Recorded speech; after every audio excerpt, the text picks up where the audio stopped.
We're gonna tear it down, we're gonna tear it up, we're gonna blow it out, we're gonna blow it up, we're gonna knock it down, we're gonna knock it in, we're gonna knock it out, we're gonna take it on, we're gonna take it down, we're gonna smash it up, we're gonna crash it down, we're gonna drive it fast, we're gonna play it loud, we're gonna fuck it up, we're gonna do it now, we're gonna push it back, then we'll push it out, we're gonna turn it on, we're gonna turn it out, we're gonna light it up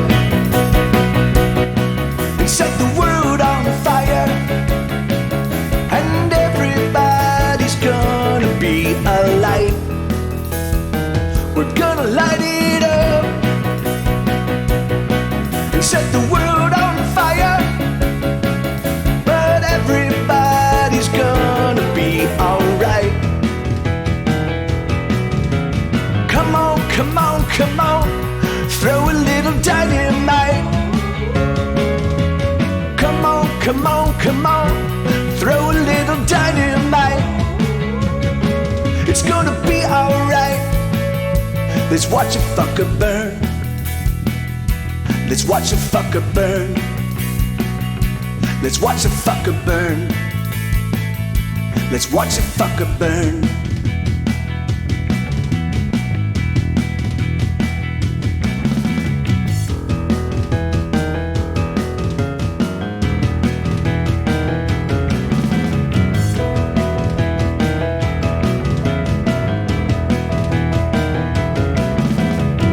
We're gonna riot hard, we're gonna riot long, we're gonna get in tune, we're gonna play our songs, we're gonna thrash around, we're gonna trash it all, we're gonna throw it down, we're gonna power on, we're gonna soldier through, we're gonna throw it off, we're gonna burn it up, we're gonna burn it down, we're gonna get outside, we're gonna get around, we're gonna build it up, then we'll break it down, we're gonna shatter glass, we're gonna shatter sound, we're gonna rage and rage, we're gonna scream and shout, we're gonna light it up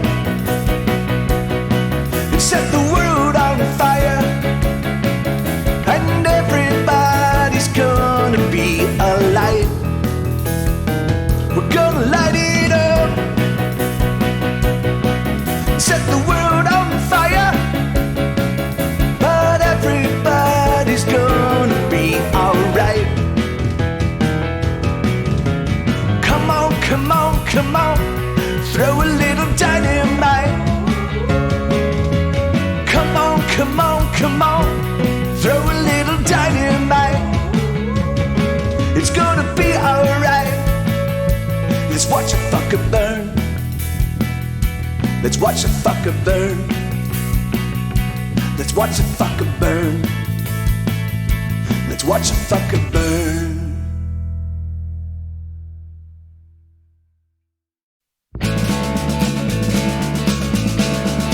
It's notice sound, everyone get down. It's rock and roll, it owns your soul. It makes you move to the beat and groove. Makes you shake your butt, can't get enough. When the rock and roll explode, we're casualties, come dance with me. It's made of fire, an electric wire, touch to your spine. The beat unwinds, the bass it booms throughout the room. Everyone gets down to the oldest sound. When the rock and roll explode, we're casualties, come dance with me. And it goes doom dicka doom dicka doom dicka dicka doom doom dicka doom dicka doom dicka dicka doom doom dicka doom dicka doom dicka dicka doom doom doom doom doom doom dooby doom doom dicka doom dicka doom dicka dicka doom doom dicka doom dicka doom dicka dicka doom doom dicka doom dicka doom dicka dicka doom doom doom doom doom doom dooby doom explode. From coast to coast, the sound explodes. It's everywhere. It's in your head. It's on your hands. It's in your pants. It's on your tongue. It's in your lungs. When the rock and roll explode, explode, we're casualties, come dance with me. And it goes doom dicka doom dicka doom dicka dicka doom doom dicka doom dicka doom dicka dicka doom doom dicka doom dicka doom dicka dicka doom doom doom doom doom doom doom doom dicka doom dicka doom dicka dicka doom doom dicka doom dicka doom dicka dicka doom doom dicka doom dicka doom dicka dicka doom doom doom doom doom doom doom explode. And it lights us up, oh we glow, a billion glowing souls the music holds. And we turn on, oh we glow, a million billion stars shine on, shine bold. We all feel the beat, our feet are dancing on. It's noisy sound, everyone get down. It's rock and roll, it owns your soul. It makes you move to the beat and groove, makes you shake your butt, can't get enough. When the rock and roll explode, we're casualties, come dance with me. And it goes doom dicka doom dicka doom dicka dicka doom doom dicka doom dicka doom dicka dicka doom doom dicka doom dicka doom dicka dicka doom doom doom doom doom doom doom doom doom dicka doom dicka doom dicka dicka doom doom dicka doom dicka doom dicka dicka doom doom dicka doom dicka doom dicka dicka doom doom doom doom doom doom doom doom doom doom doom doom doom doom doom doom doom doom doom explode.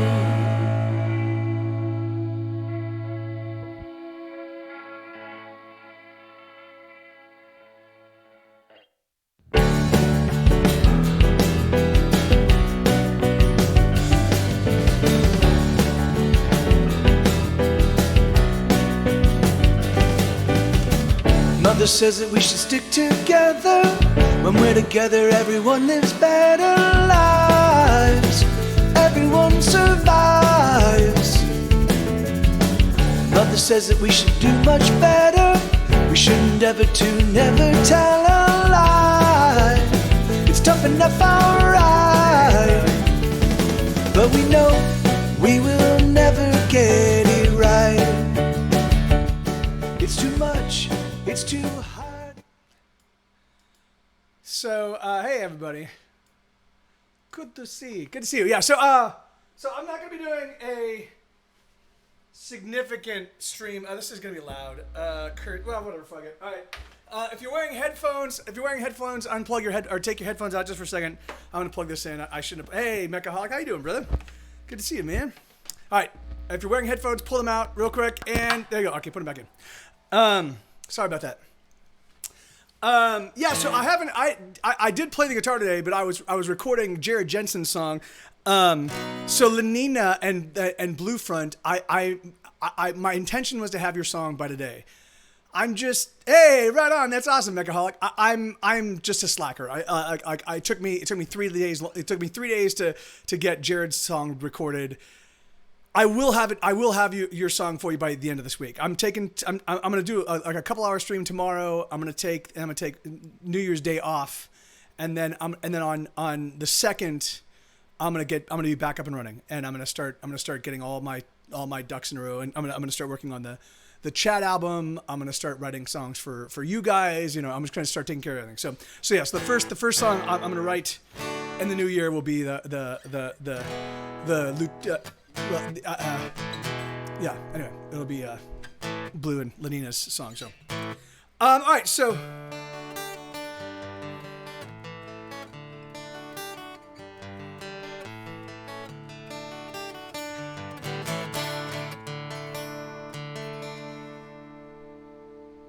hey, Revis, how you doing?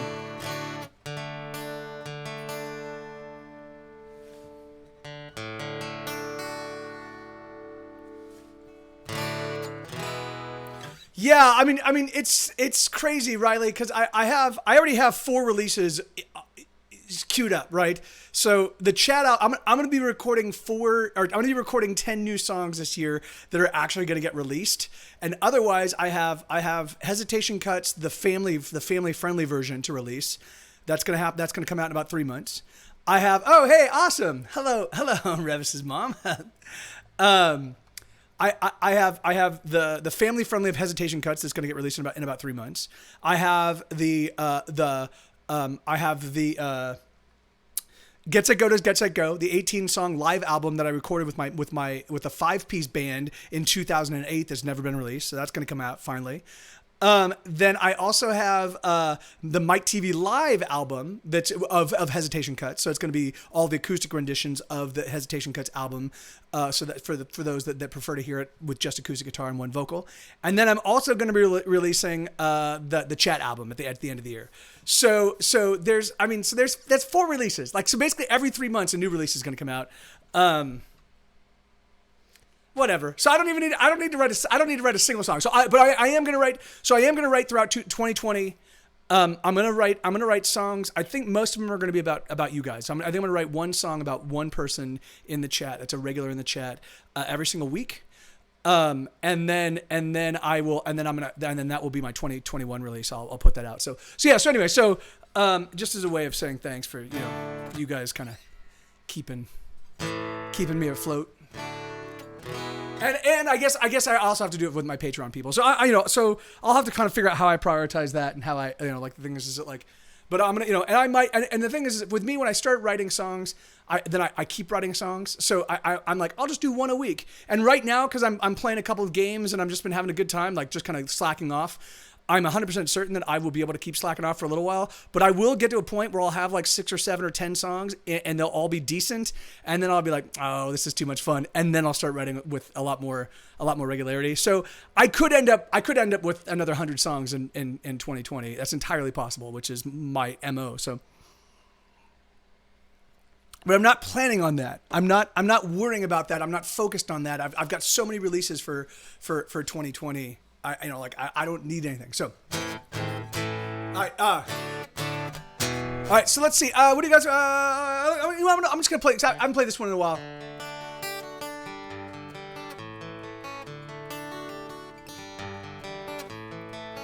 Yes, I know it's hard. It's getting harder all the time. You put your back against the wall and brace yourself and push with all your might. With the link. Thank you so much, brother. Nothing's moving, nothing's going anywhere. And you shove it till you're exhausted, throw your hands up and you cry out in despair. But don't you ever give up, no, don't you let it get its claws into you. Those other motherfuckers, oh, what do they do? So let's crack open a bottle and let us tune up our guitars. Let us sing to the dying of the stars. Oh, let us sing for the songs that never get heard. Let's set it on fire and watch it burn. Oh, sing with me, let the heavens tremble with the song. 'Cause sooner than later, we'll be gone.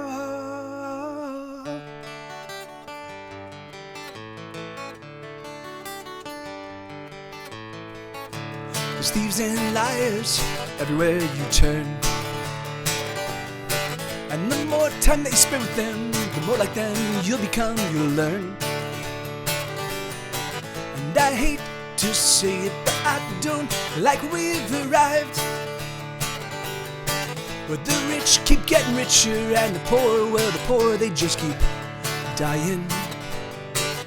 But I'm just a broken songster, writing songs that no one will buy.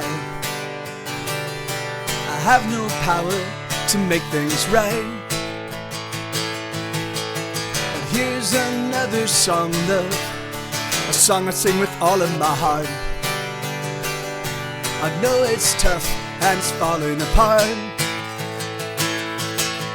So let us sing for the songs that never get heard. Let's set it on fire and watch it burn. Oh, sing with me, make the heavens tremble with the song. 'Cause sooner than later we'll be gone.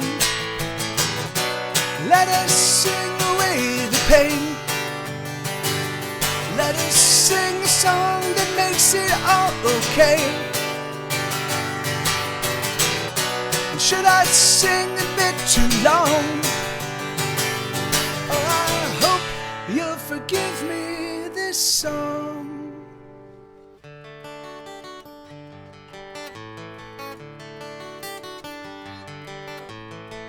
Yes, you know it's hard, it's getting harder all the time. Put your back against the wall, embrace yourself and push with all your might. But nothing's moving, nothing's going anywhere. And you shove till you're exhausted, throw your hands up and you cry it in despair. But don't you ever give up, but don't you let it get its claws into you. Those other motherfuckers, oh, what do they do? So let's crack open a bottle and let us tune up our guitars and let us sing to the dying of the stars. Here we go! Oh, let us sing for those songs that never get heard. But set it on fire and watch it burn. Oh, sing with me, make the heavens tremble with the song. Cause sooner than later we'll be gone.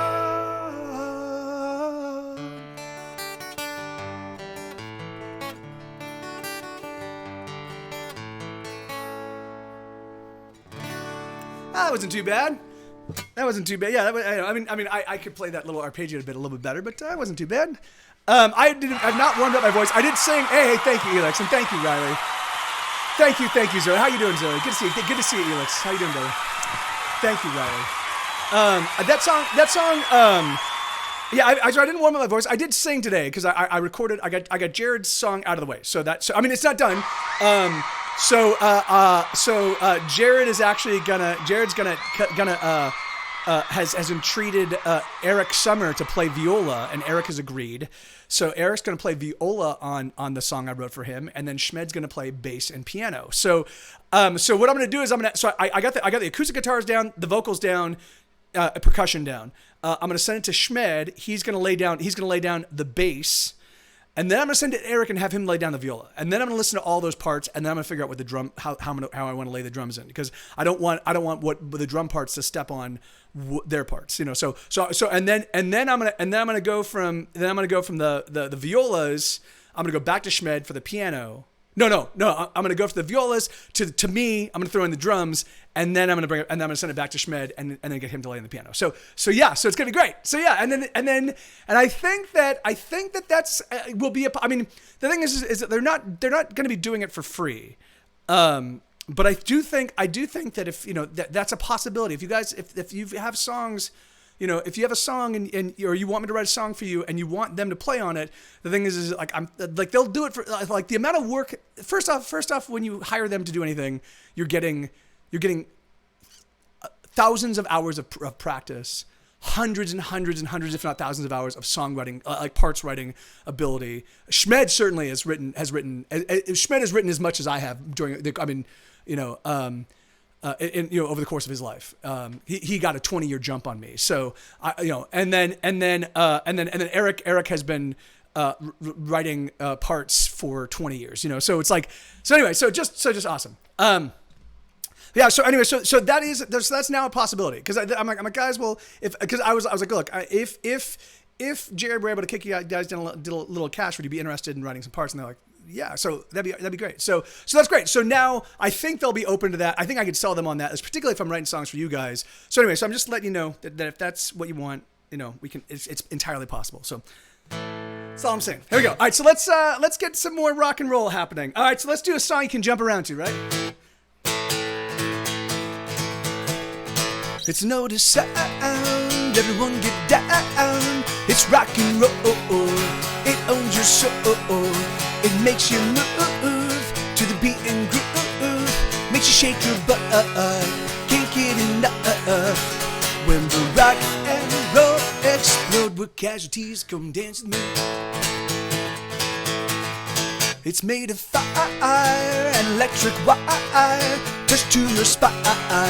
The beat unwinds, the bass it booms through out the room. Everyone gets down to the oldest sound. When the rock and roll explode, with casualties, come dance with me. And it goes doom dicka doom dicka doom dicka dicka doom doom dicka doom dicka doom dicka dicka doom doom dicka doom dicka doom dicka dicka doom doom doom doom doom dooba doom doom dicka doom dicka doom dicka dicka doom doom dicka doom dicka doom dicka dicka doom dicka doom dicka doom dicka dicka doom doom doom doom doom dooba doom explode. From coast to coast, the sound explodes. It's everywhere. It's in your hair. It's on your hands. It's in your pants. It's on your tongue. It's in your lungs.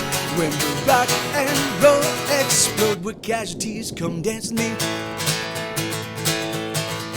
And it goes doom dicka doom dicka doom dicka dicka doom doom dicka doom dicka doom dicka dicka doom doom dicka doom dicka doom dicka dicka doom doom doom doom doom dooba doom doom dicka doom dicka doom dicka dicka doom doom dicka doom dicka doom dicka dicka doom dicka doom dicka doom dicka dicka doom doom doom doom doom dooba doom explode.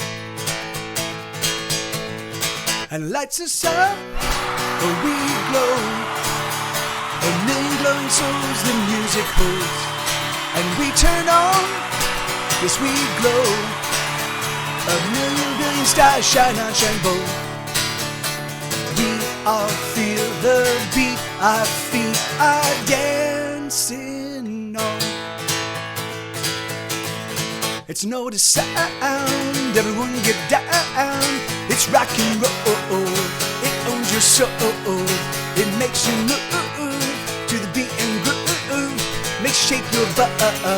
Can't get enough. When the rock and roll explode, with casualties, come dance with me. And it goes doom dicka doom dicka doom dicka dicka doom doom dicka doom dicka doom dicka dicka doom doom dicka doom dicka doom dicka dicka doom doom doom doom doom dooba doom doom dicka doom dicka doom dicka dicka doom doom dicka doom dicka doom dicka dicka doom doom dicka doom dicka doom dicka dicka doom doom doom doom doom dooba doom doom doom doom doom doom dooba doom doom doom doom doom doom dooba doom explode. Yeah, right on. So yeah, that's a fun jumping around song, right?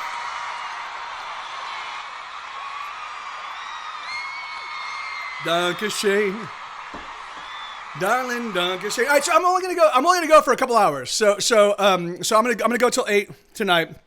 I'm having fun. I've been playing games and walking. Sue and I went on a really, really long walk. And just kind of hanging out with Schmed. I've been hanging out with Schmed, hanging out with Charlie, and so I've been enjoying just taking some time off and not like you know, this is the first time in since I moved to Austin where I'm like you know, I can put that off. I'll take care of it. Of course I'll get it done. I will get it done, but I'm just gonna chill out for a little while. You know, I'm gonna prioritize me and my mental health, and so it's been nice. It's been really nice. Now, of course, come Thursday, I'm gonna be back in the saddle, and I'm gonna keep working. I'm gonna try to do 60-hour work week. So I'm gonna continue to stream, and that's about 20 hours a week. I'm also gonna start up the songwriting stream. I think it's gonna be a weekend. I think it's gonna be a weekend show. And I don't know if that'll be every week. I don't know exactly how that's going to work, but I have to talk to the people I'm going to do that with. And then I'm going to be doing, and I think I might, and then Jay Brushwood and I are talking about doing something that we're calling it My Dinner with Jay, right? And it's just going to be he and I sitting down for dinner. So we'll actually, and we'll invite you guys to join us. We'll all sit down to eat, and then we'll just talk about whatever strikes our fancy. Like, you know, it'll just be he and I palling around and being silly, because almost invariably he and I go off on these weird, tangential, very bizarre conversations that are just really silly. Like they're absurdly silly. And I was like, oh, that'd be great. Like it'd be fun. It'd be fun to just put that on, you know. And so the idea that I was like, dude, we should do it like that, like the movie My Dinner with Andre, right? But My Dinner with Jay. And just like, it'll just be us talking, you know, like we'll just talk about whatever, and we'll invite you guys to join in, and it'll just be a conversation about whatever strikes our fancy, whether it be, and it'll run the full gamut, whether it be politics or science fiction or role playing games or fashion, clothing fashion or whatever, you know. So we'll whatever strikes our fancy, whatever turns us on, we'll just kind of that'll be the conversation. So yeah. Hey, Phelan and Flaylin. Hey, y'all, I'm currently at an airport bar without headphones, so I'm just hanging out in the chat with the volume. Oh, you bastard. No, yeah, that's totally fine, Phelan and Flaylin. Good to see you, brother. And can you guys convey that to him? Can you let him know? Yeah, he says you. Yeah, yes, thank you, Lord Curtis. All right, stay away.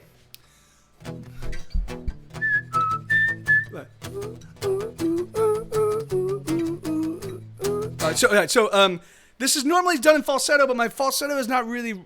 I haven't sung in 3 days, so this is gonna be a little bit rough, but.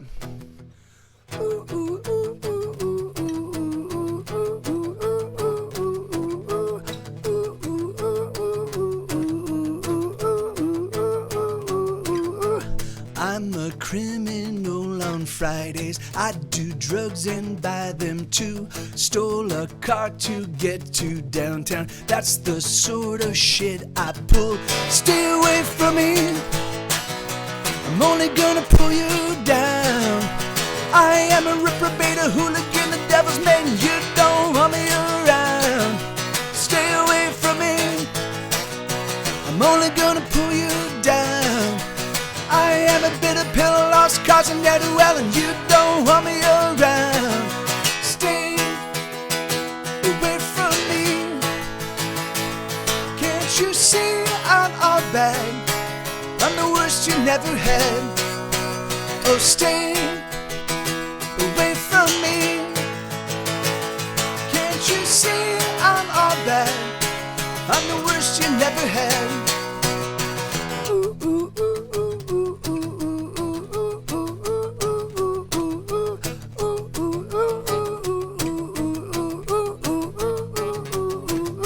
I like to drink pills well past sunrise, and I can't afford to pay my rent.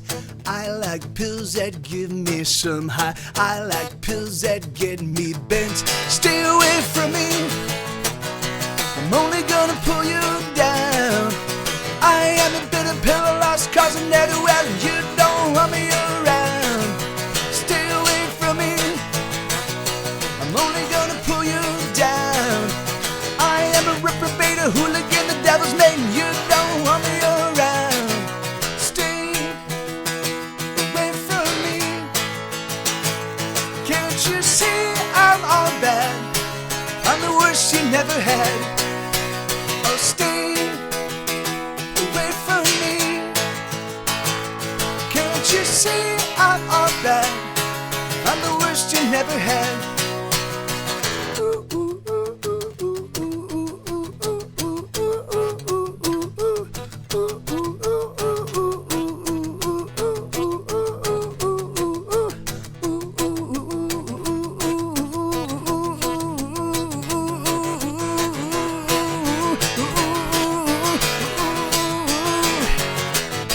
Stay away from me. Stay away from me. There you go. Can't you see I'm all bad? I'm the worst you never had. Stay away from me. Me, she's. I'm the bad, that's all bad. I'm the worst you never had. Stay away from me. Can't you see I'm all bad? I'm the worst you never had. Oh, stay away from me. Can't you see I'm all bad? I'm the worst you never had. Yeah, man. That, anyways, I kind of fucked that last section up. Anyway, sorry. But yeah, I mean, that's the third song I played today. So, yeah. So it's really funny, and that song, I think about that. I mean, it really was. I wrote that in earnest. Like I was, obviously, I appreciated the attention of girls at that point in time in my life, but I also knew I was a total fuck up. I knew I was a drug addict. I was a crazy person. I also knew that I was fun. I was dangerous. I was like, I was like owning like a poisonous snake, like, look at this. It's a crazy pet. Isn't this a cool thing to hold? Like, isn't it crazy that I've got this? Cause it could kill me. This could totally kill me, but isn't that a cool pet? Like, yeah, that was like me, And so, so I definitely wanted to like have a I wanted to use my very, I wanted to use my soapbox, my personal soapbox, which was Mr. T's bowl, to say, look, ladies, if you're interested in me, I just want to warn you, this is the kind of shitheel that I am, Yeah, that's exactly right. Yeah, of course, I know, Zoe, what are you talking about? Come on, what were they thinking? And it's funny because,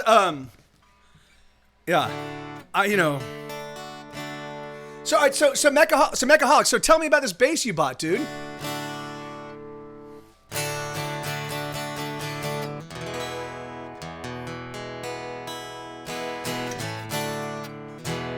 All right, that's not bad. Mechaholic. Yeah. So you bought a bass. What kind of bass? Is it a starter bass? Is it a starter bass? Is it a nicer bass? What model bass? Is it a new bass? It's a Fender Bronco short scale. Okay, all right, awesome. Right on, man. And have you played? Is it all about that? Yeah. Have you played the bass before? Or is this your first time playing? Because the thing is, like, so it's really funny because I have played the bass in bands. I do not think like a bass player. I do not think like there is, and so it's really funny. So since Schmed joined me, I've been focusing on writing bass parts. Like, so now I listen to other music, and I will turn down, or I'll listen to my own songs, and I will turn off the bass, and I will write my own bass parts. Because the thing is, because you with a bass you can play, you basically play melodies. Often like punk rock bass players, they just play the root, right? And that's literally there is a huge swath of bass players in bands that they just play whatever it is, whatever the chord is, they're playing that chord. Nothing is like, and then as you get better, you start going, oh, I've got a lot more room. There's nothing, if your band is set up properly, the bass really has no competition. It exists in a sound register where you can just literally do whatever you want. So the thing is, but unfortunately, but what you want to make sure you're not doing is stepping on the figures, like whatever's kind of whatever's kind of the thing the song's supposed to be paying attention to. So it's a guitar lead, it's a vocal run, it's a little keyboard lick, but there's lots of space between all those parts that the bass can be filling up with do, like, and so it really is, once you kind of like hear that and you're like, oh shit, I can totally do something here, and I can do like, and then so I've been as I've been listening to songs, I've been writing bass parts to kind of train my ear to hear like a bass player instead of like a guitar player. So that's been, it's been slow going because I didn't really think about the bass as an instrument, even though I've played in bands as a bass player. But almost invariably people would either have me just be like, hey, here's the part, Mike. Or they'd be like, "Oh, play the root," and then I would kind of figure out walks between the roots, So I do like doom ba doom bum bum boom bum ba doom bum bum bum, and that was the way I played, But if you can get the bass players to turn up on time, that's actually Sarge, that's the great thing about, I've never in my entire life, all of the musicians that have been in my band have been pros, and I don't know why that is. The thing is like Rick and Pat, which were my very first band. Well, my very first bands, the Spriggans, it was Rick, Pat, and me, myself, and our buddy Eric, and we might have been a little bit more silly back then. But by the time we got together in my mid-20s and formed Vermicious K, like we were always like, because it was super fun. Like it was something we loved to do. Yeah. Oh, really? Yeah. No, but it's crazy because the thing is that because I do like I definitely do have I've encountered a lot of my friends' bands that have at least one person in the band that's a real slacker, and that slacker drags down the whole band. If the entire band is there waiting to practice and they're waiting on somebody and that person shows up half an hour late or an hour late or sometimes 2 hours late, like the thing is like that really does a lot of like it creates a lot of psychic distress for the band, And so it's really but I've never had to deal with that. It's been really, really crazy. Is for whatever reason, yeah. I mean, yeah, I've even had unreliable people in my band that while they were in the band showed up and did the job. You know, I'm like, all right, that's cool. So, all right.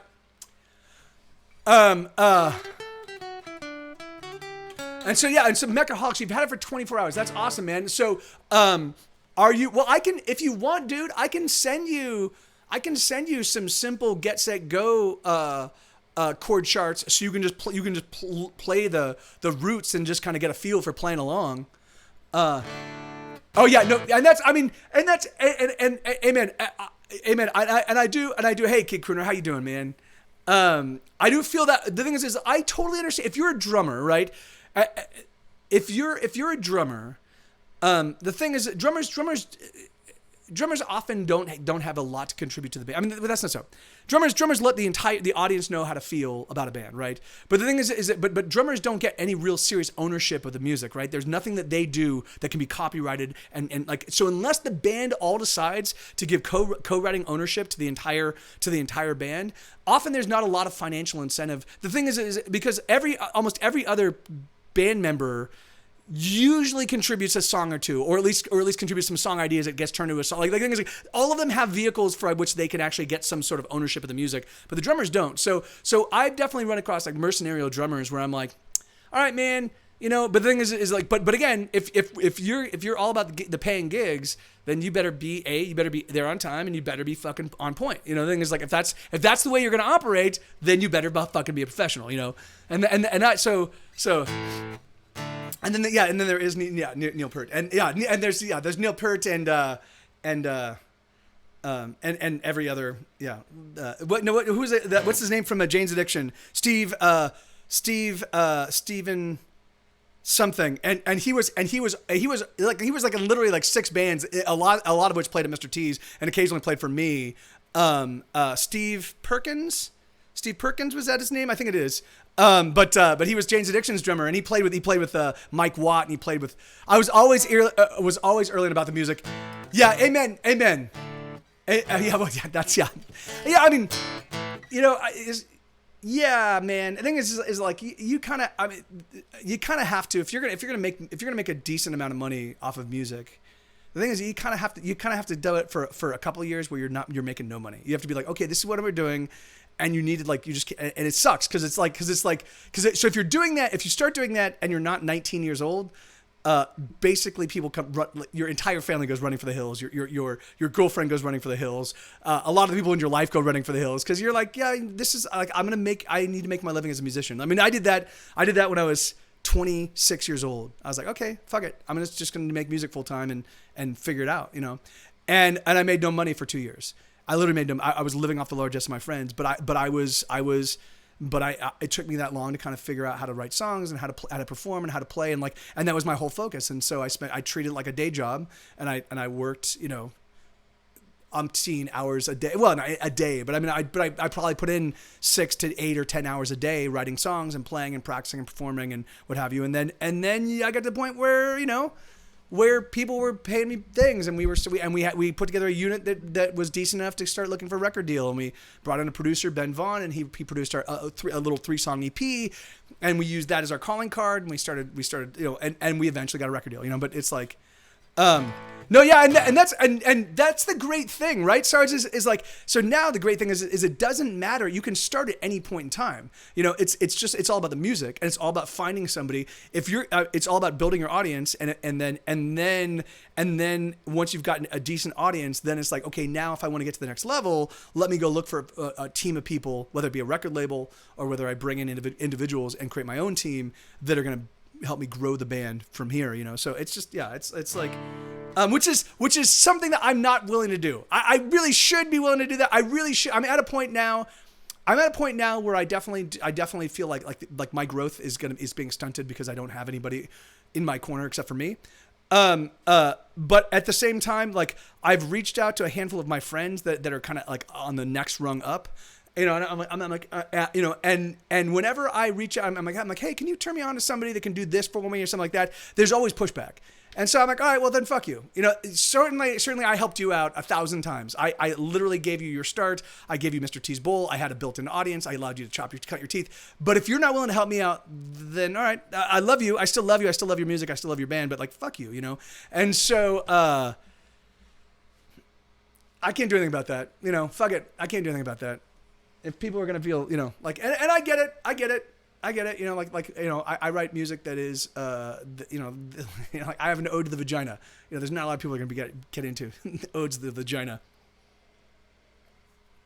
Hey, this is my friend Mike. He's a really nice guy, but he has a super blasphemous song. So if you believe in anything, if you believe in any religion, then you'll be offended. And he has an ode to the vagina, and they're both on the same record. And that was their very first record, and it just got worse from there. All right, there you go. Oh yeah. Yeah, I'm gonna do this song. Yeah, for the win. So this is a song called "Disconnected." I haven't played this one in a while, and it's a fun tune. All right. Oh, my heart is full. All right, so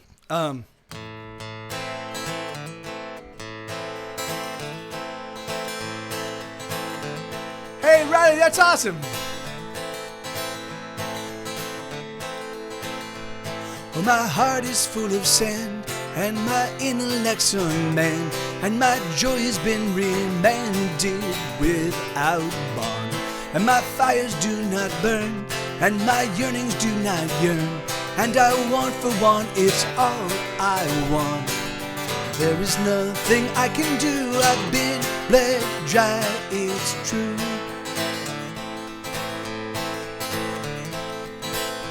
Oh, my dreams have all been dreamt, and my hope is all but spent, and I plan on making plans some other day. So let me disconnect, let me suffer from neglect, let me disaffect everything. There is nothing I can do, I've been bled dry, it's true.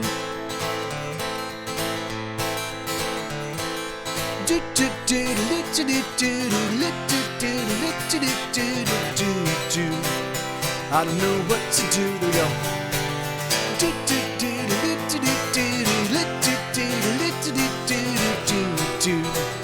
I don't know what to do. Hey, Bobcat.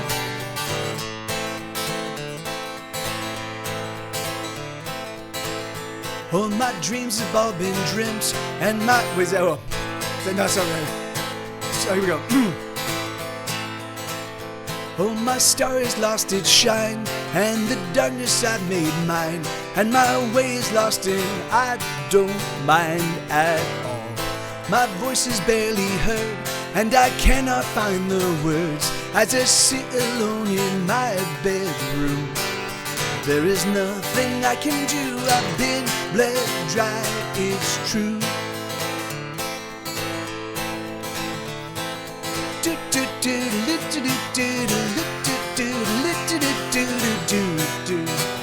I don't know what to do.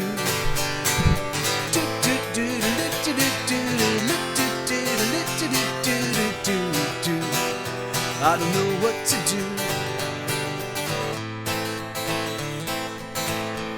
Hey, Ninja.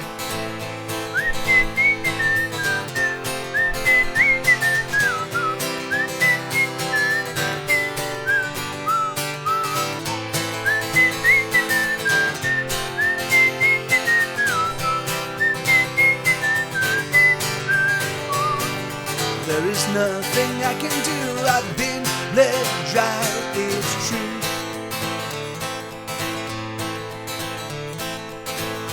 Oh, my heart is full of sand, and my intellect's unmanned, and my joy has been remanded without bond.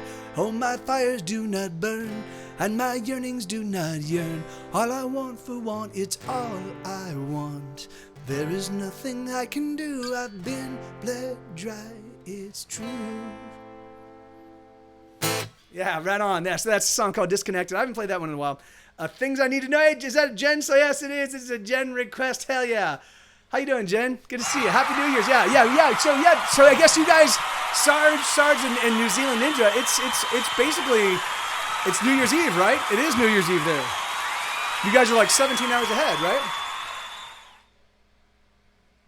That's awesome. Yeah, right on. Well, happy New Year's Eve. I still have a little bit less than 5 hours to go, or a little bit more than 5 hours to go. 5 hours and 20 minutes. Oh yeah, Oh, awesome. Right on. Are you guys doing? Are you doing Geek Grylls? Well, yeah. I will definitely have to. I'm gonna play games all day tomorrow. But I will definitely have that up and running. I'll have it up on my upper screen, and I'll tune in and just keep it going the entire time. That's awesome. I know, Lenina. I don't understand why. Oh, right on, New Zealand Ninja. That's awesome, man. I don't know. I don't understand why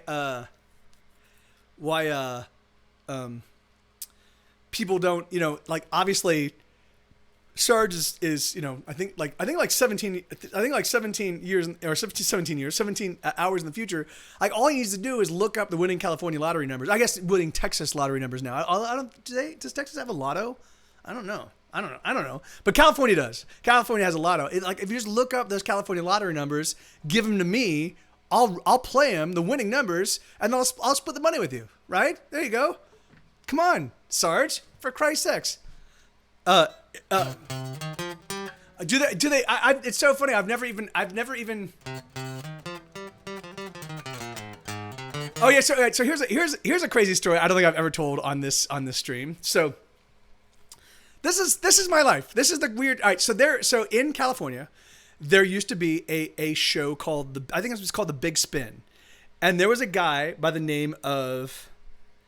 There was some host, and so it was when the California lottery was first introduced, and there was some he was like a game show looking host, and he basically hosted The Big Spin, and so every Sunday, I think it was, they would do The Big Spin.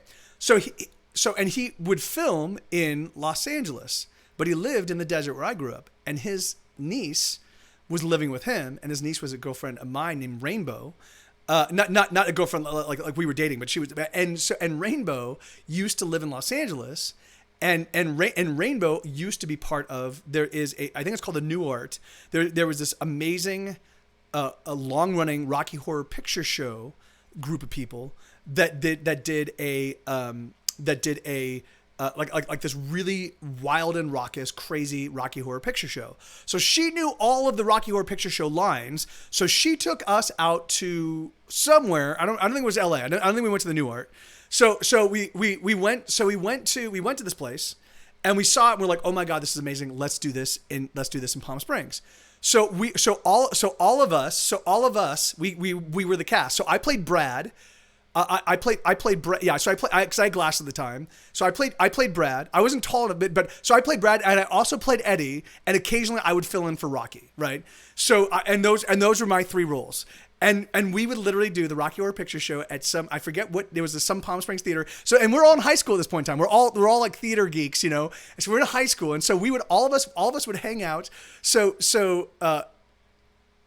Jeff Edwards, I think it was his name. Jeff Edwards. Because somebody could look that up. I think it's something Edwards. I think it was Jeff Edwards. But look up The Big Spin, and the host. I believe it's Jeff Edwards, or it's somebody Edwards. And so we would all of us would go, so he had this mansion in Palm Springs, and we would all go hang out in this mansion, and like the entire Rocky Horror Picture Show cast. Now, I was totally straight edge at this point in time. So and of course there were lots of drugs and lots of, like, everybody was doing acid, and I was totally straight edge. I would not even take an aspirin. I had my wisdom teeth pulled out, and I took no painkiller medication. I was that, like, crazy straight edge. So I Jeff Edwards. It is Jeff Edwards. Yes, I got it.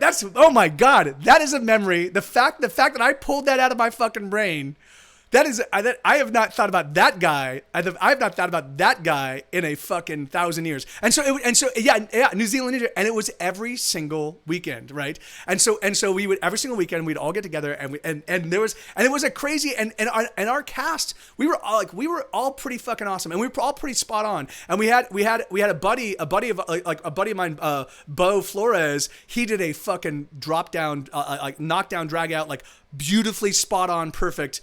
A Frankfurter. the Tim Curry or the Tim Curry character. I mean, yeah, and then our Columbia was awesome. And anyway, and so we learned all the lines. We learned a whole bunch of the alternate lines, and there were maybe 20 people would show up it was like midnight. It was midnight on Saturday night is when we do the Rocky Horror Picture Show in Palm Springs. But then otherwise we would hang out. So Friday night we'd hang out and everybody get drunk and everybody get high. And then I would run around being the don't get too high police, like, hey man, you guys okay? And I was the guy, like, people would have bad trips and I would hang out with them and be like, no, it's fine, and I'd walk them out. Jeff Edwards, it was Jeff. Yeah, and Chuck Woolery. Yep. Yeah, that's right. Yeah.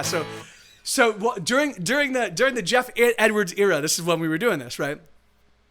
And so it was like the late 80s, early 90s, like 90. It was like 90, 91, and man, and we so apparently there are some photos. So I was taking at some point in time I was taking a shower. Like it was literally like we would run around in our underpants, like our undergarments the entire weekend. It was like a big kind of theater geek thing. Because of course I'm gonna be a role playing geek, and I'm gonna be a computer game geek. I'm gonna be a comic book geek, and I'm also gonna be a theater geek. Of course and a music geek. I'm gonna cover every level of weird geekdom you can possibly cover. So we're sitting there, so I'm taking a shower, and like a bunch of the girls in the cast bust in with a Polaroid camera. I think it was a Polaroid, maybe it was a regular camera, but they start bust in with this camera and just start snapping photos. And so I'm like, no. So I run down the hallway into the master. So I'm running completely naked. So I jump out of the shower. I'm super like dripping wet, and I run out, and there is so it's a second story, right? And then from the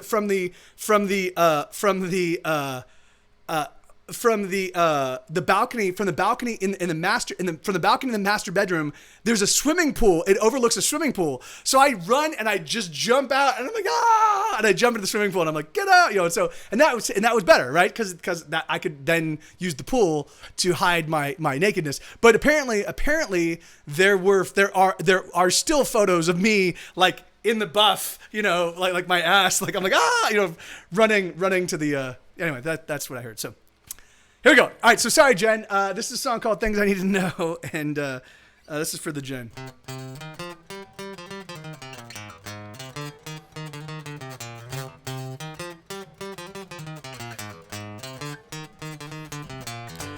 Oh, I wanna touch your skin. Yes, I wanna break it in.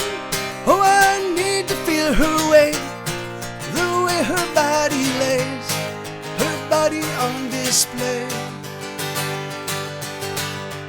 Oh, I wanna taste her skin and the secrets deep within, and the flavor of her sex, and the way her body rests, and the way her body is.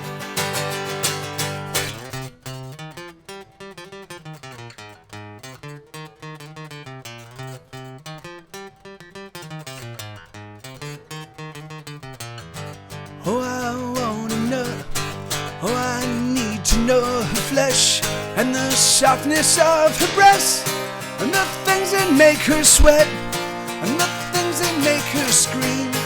I need to know these things. Ooh, oh, these things I need to know.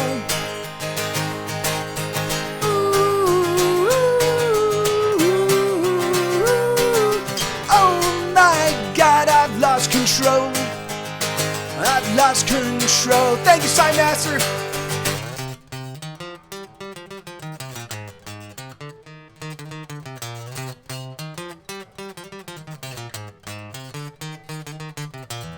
I need a fistful of her hair to hold as the two of us collide,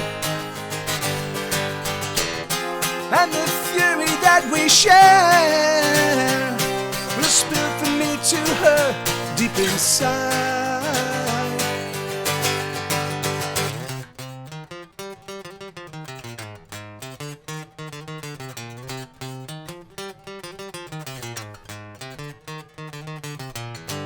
Oh, I wanna touch your skin. Oh, I wanna touch your lips with my teeth and fingertips. I need to feel a body come, a quaking, shaking one, till we're spent and we're done. Ooh, oh my God, the things I need to know.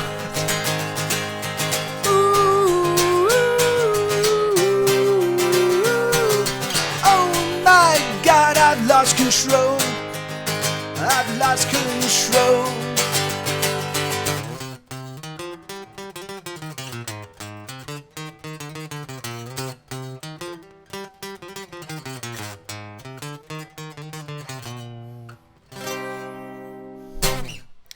I don't know. I don't know if Fortune faded. Maybe. I love the Chili's in high school. So 88 and 89 were my big. I had a Mother's Milk shirt with the one without the flower. So it was her like the exposed breast shirt that people were like, I would wear it to high school and I would get in serious trouble. And so I was a big fan of Uplift Mofo Party Plan, Mother's Milk. Blood Sugar Sex Magic was kind of my last album that by that point in time they blew up, and I was one of those 20-year-old. I was one of those 20-year-old kids that was like very snooty and like well they're all popular and everybody likes them, so fuck that band, you know. I was that way for about 10 years. No. And so, you know, I think they're part of my history. I definitely caught them at like not house shows, but they were like small nightclub shows, over and over and over. They played everywhere. In fact, it's really funny. Their work ethos was something that we kind of aped when we started playing in LA a lot. Like it was just you played all the time. You just played all the time. So, oh really? Oh that's awesome. New Zealand Ninja. Yeah. I mean, you know, it's really funny. Anthony Kiedis' voice began to pall for me as the years went on, and that was just because it's not very musical. It's definitely rhythmic. It's definitely rhythmic, and it's definitely singular, which is awesome. Like he only sounds like Anthony Kiedis, and there definitely are lots of people that have aped him over the years. And it's really funny because there was another band. They definitely did spawn in Los Angeles a bunch of like clone bands, you know. No,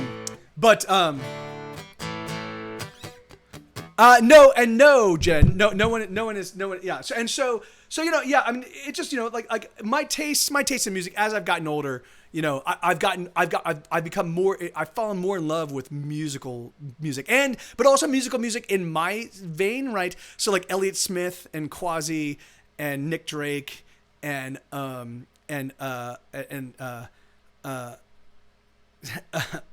Cohen and Lou Reed, you know, like these people that write these songs, they're like kind of pretty sounding songs with some darker, like with darker lyrics. It's just, you know, a paleophile. All right. So yeah. So, but Jen, I'm gonna do. Oh, all right, right on, Phelan and Flynn. Adios, brother. It's great to see. It's always great to see you. Don't get too drunk, because at an airport, if you're hopping on an airplane and you're really drunk, it fucks you up. You do know that high altitude, it does things to the oxygen in your blood, and you get really fucked up. So don't die. I know you're a very slight man, so don't hop on the. I know you can't hear me, but if somebody can just convey this, because the thing is, yeah. Anyway, whatever. Yeah. If you die, don't die of alcohol poisoning on the aircraft, is what I'm saying. All right. So I'm gonna do Jen. I'm gonna do Paleophile after I do Izzy Into You. Yes, you're right. You're totally right. New Zealand Ninja. That's absolutely right. And it's an actual valid. It's a valid.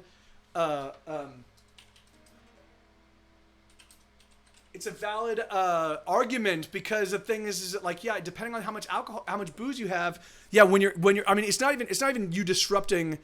It's not even you disrupting the flight. The thing is if you've got too much booze in you, and then you're in the airport. I mean, you're in the air at 40,000 feet. The thing is that like that it affects the way your body processes oxygen, you know, and booze gets in the way. Anyway, it can literally do serious damage to you. You know, if not kill you, it can induce strokes and all sorts of craziness. So, here we go. Is he in? Wait. Is he into you like you want him to? Does he love you right? Does he love you right? Is he in you like you need him to? Does he understand? Could he understand that you look so sad as you hold his half-clenched hand? I don't wanna ask at all, but is he in you? Are his feelings true? Does he love you right? Does he know his mind at all? And is he in you? And all you do, and all your everything, does it make you sing? 'Cause you look so sad as you hold his unclenching hand. I don't wanna ask it all, but is he in you? Ooh, is he in you? Ooh, is he in you? Ooh, is he in you? Ooh.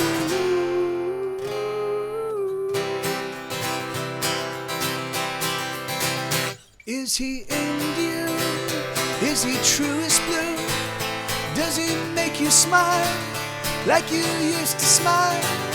Is he in you? Does he follow through with his words of love? Does he do enough?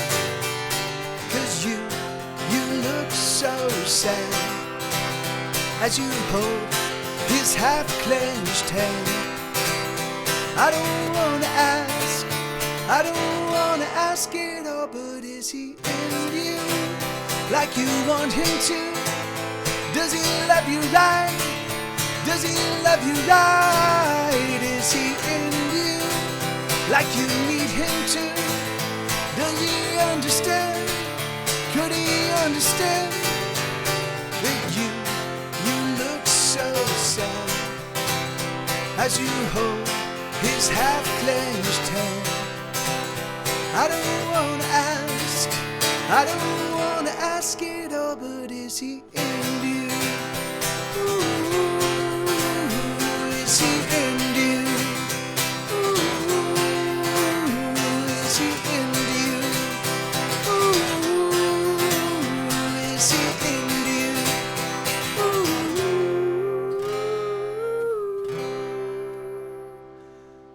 Yeah, that song's called "Is He Into You?" Hopeless Pig. Yeah, is he in? No, into one word. Yeah, all one word. Into you, yeah. Is he in? Yeah. No.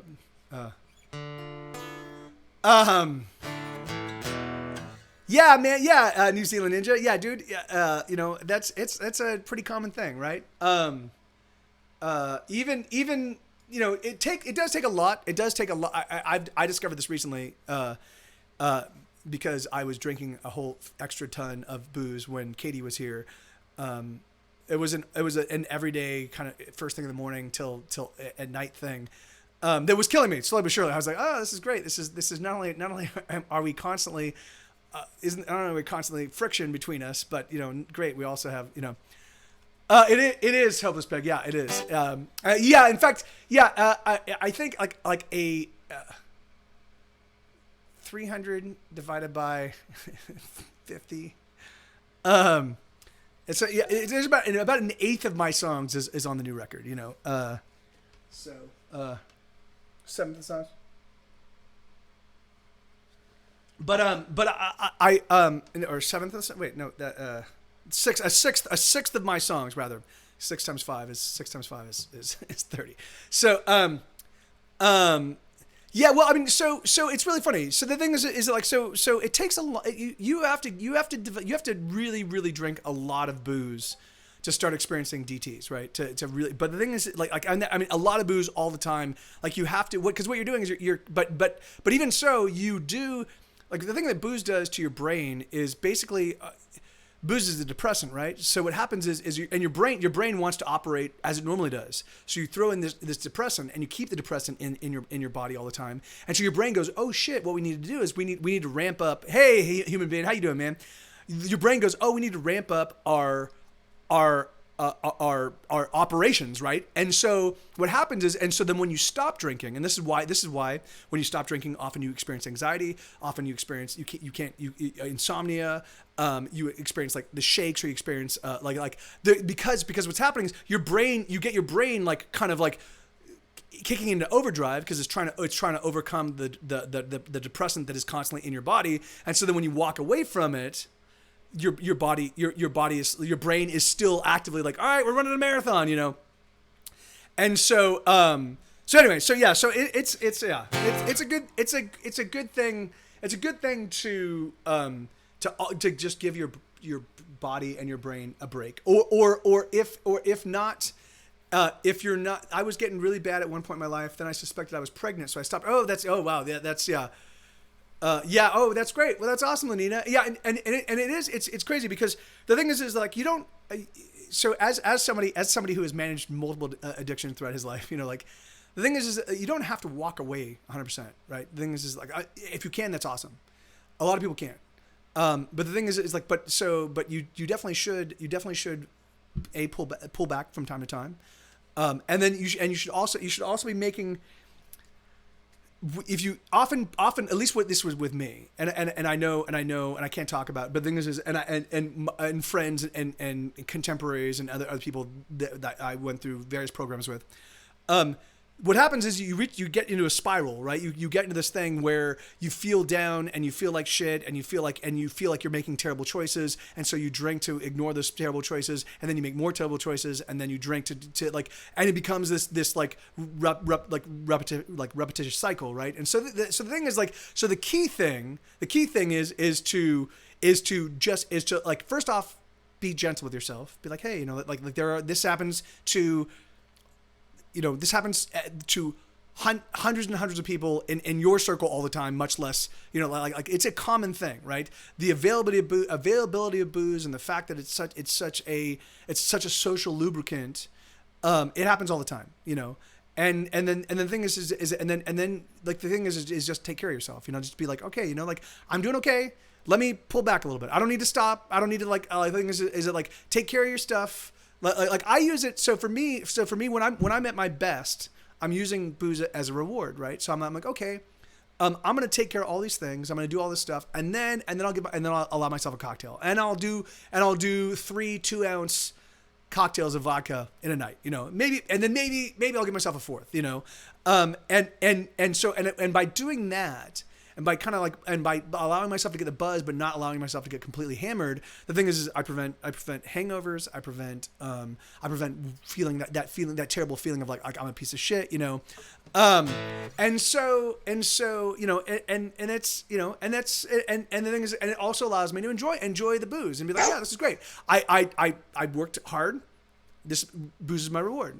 I worked hard and playing games is my reward. Like all of the things I do that are enjoyable, I use them as incentives to get my shit done, so, and it allows me to get shit done. That's the great thing is that like, I'll be like, all right, Mike, you can play Guild Wars for 2 hours. You can play Guild Wars until you fall asleep, but first you need to do this. And I'll be like, all right, I'll do that. And then of course, and then sometimes what will happen is I'll half-ass. I will get it done to the letter of the law. I'll be like, all right, I need to record guitars for this one song because I'm going to sit down tomorrow. I'm going to do all, and I'll just half-ass them, but I get them done. And I'm like, all right, I'm going to have a lot of editing tomorrow, but I got them done. Now I can do my thing, And so, what's an 8-stack team? I haven't played Halo in a long time.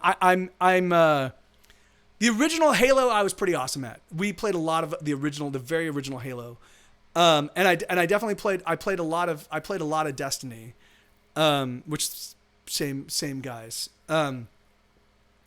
But I'm not a big first person shooter. I think it's like I'm not really big on. Well, the thing is often it's who knows the map best, right? And then at least until you get to the higher levels, and so and then it's strategy and tactics and how you like and how you basically utilize your teammates to like and the thing is like and I don't know the map, so I'm gonna always be at a disadvantage for a long time, and that's frustrating for me. And then I'm not really big on the whole. I like playing League of Legends, but the competition, the competitive aspect of it, definitely turns me into a little bit of a bear, and I don't like being that person. That me, like, the thing is like I definitely do, like I'm like all right, if we do this and we do that, then we'll get this, and I'll be like, all right, this is what we're gonna do, guys, and then we don't, and then if somebody doesn't like hop on, like anyway, so I do still play LOL. I play by myself with pugs. And I just try not to care. The thing is, I'll kick. If I kick ass, great. That's totally fine. If people start flaming at me or at other people, I just mute them, and so that way I can still play something that's competitive against other people that I like to play, and there's no stakes. Like I'm not gonna hurt anybody, and no one's gonna hurt me. And so that's anyway. Sorry, let me play. This is a song called Collect Calls.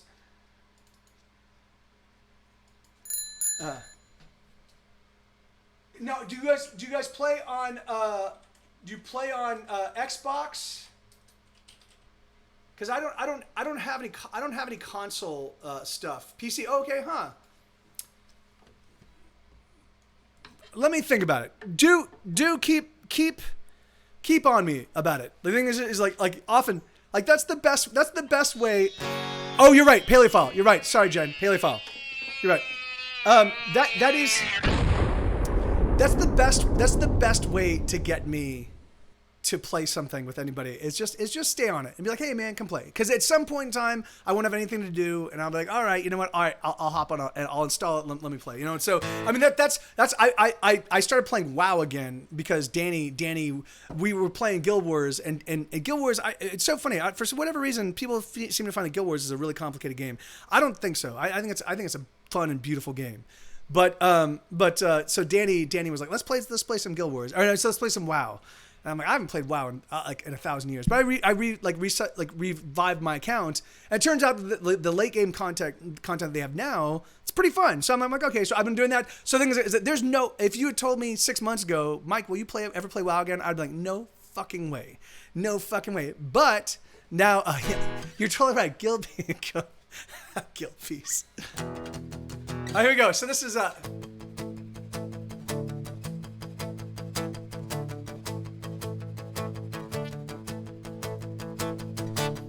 when I was a wee one, I had my first. I almost said had my first drunk. I'm watching.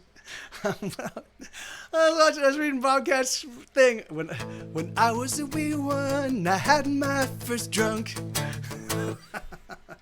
Here we go. Alcohol file.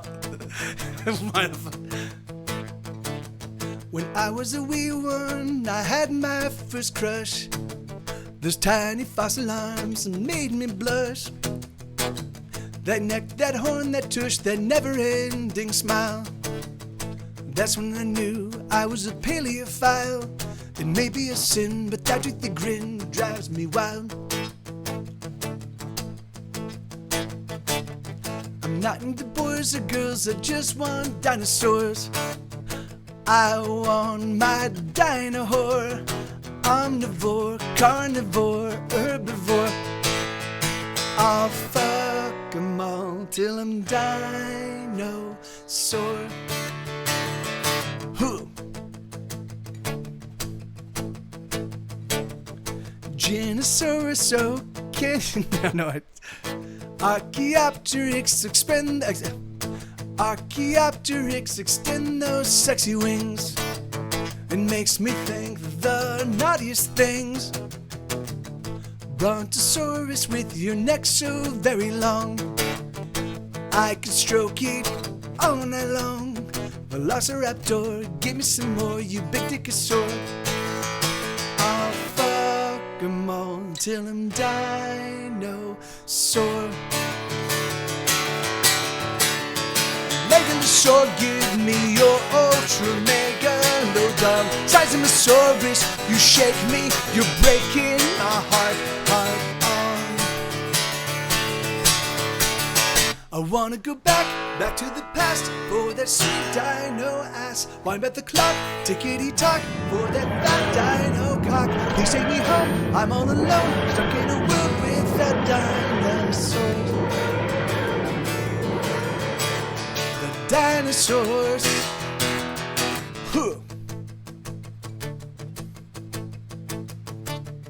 Triceratops, so can you tell me?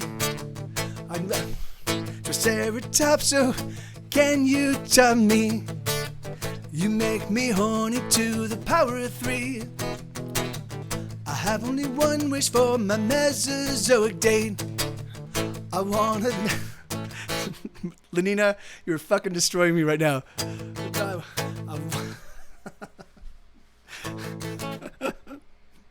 One, two, three, four. Triceratops, so can you tell me? You make me horny to the power of 3.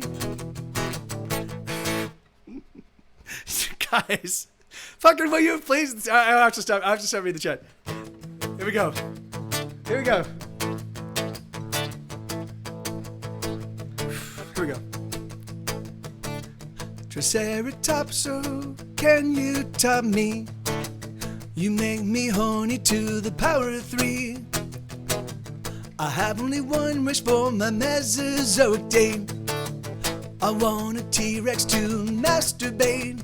But when we're alone, I'll polish your bone till you squirt down a phone. I'm not into boys or girls, I just want dinosaurs. I want my dino whore. Omnivore, carnivore, herbivore. I'll fuck 'em all till I'm dinosaur. Huh. Ankylosaurs, you will someday become gas. Till then use your tail and pound my ass. Stegosaurus with your lovely lady plates. Why don't you come please sit in my face? What can I do? I like to screw, I bet they did too.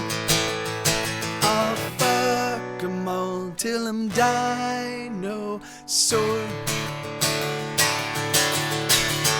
Megalosaur, give me your ultra megalodon. Seismosaurus, you shake me, you're breaking my heart, heart on.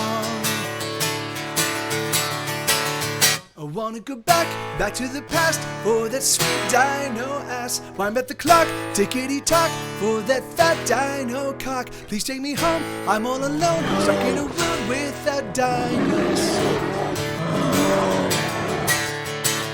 The dinosaurs. Oh, what a bore. You know, I just had an idea about for the chat album. I'm gonna see if I can't get Ben Vaughn to produce it. It would be fun for Schmed and I to play for Schmed, Trey, and I, and maybe Eric if Eric's willing to do it, for all of us to play all the parts, but then have Ben Vaughn produce it. That would be fucking awesome. I think I'm gonna propose that to Schmed and Ben and see what they think. That'd be great. That'd be super fun. So Ben Vaughn produced Ween's 12 Country Golden Greats. He produced Arlo's second record. He's a genius. He was the music director for Third Rock from the Sun, that 70s show, that 80s show, and he's just a good guy. So sorry, it was fun. It was what was it? What was it? What was the tequila one? Tequila Odon, or wait, no, tequila Vino Raptor. Hold on, let me see. I'm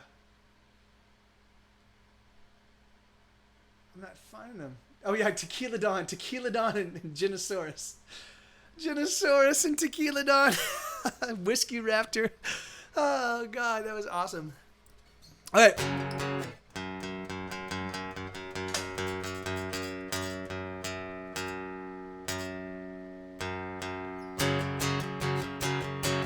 Danny, hey man, I was just talking about you, brother. How you doing? Dude, man. When are we gonna play some games, dude? I miss you, dude. I hope you're doing alright.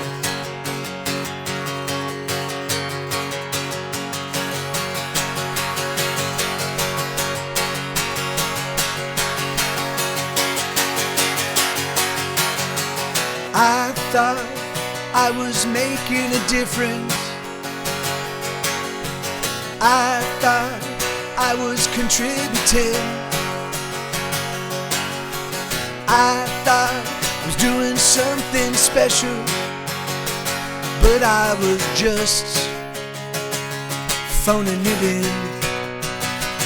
I was phoning it in.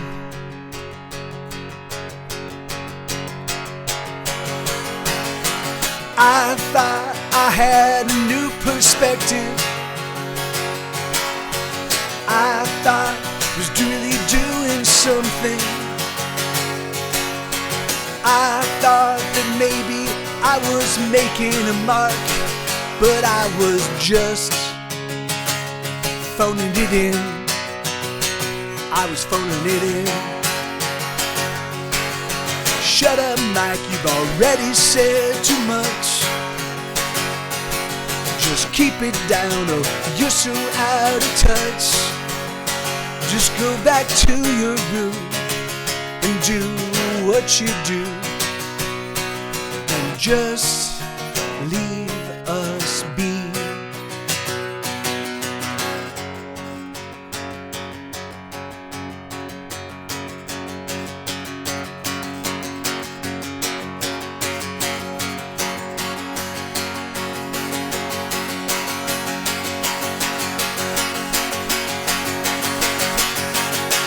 I thought I could be a part of.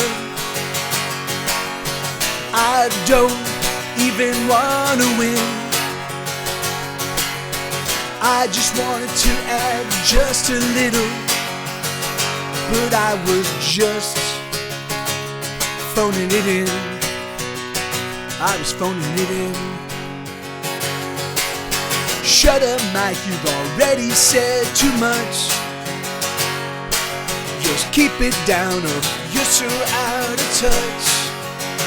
Just go back to your room and do what you do, and just leave us be.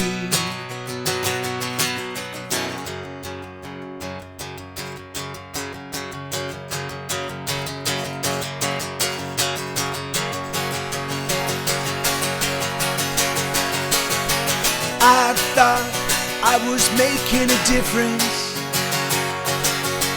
I thought I was contributing. I thought I was doing something special, but I was just phoning it in. I was phoning it in. Yeah, no, right on, man. I totally get that. I you know, and you said as much. I feel for you, brother. No, yeah, but yo, going this way.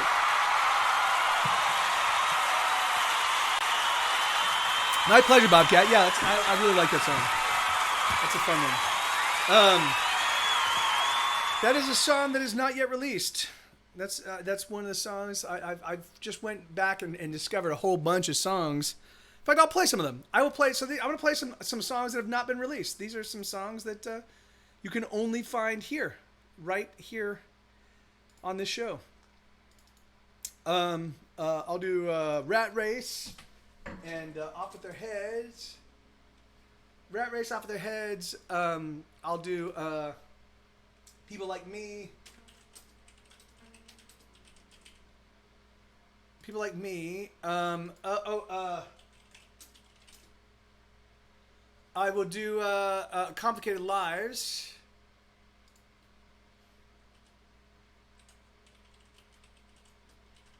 Is Jared here?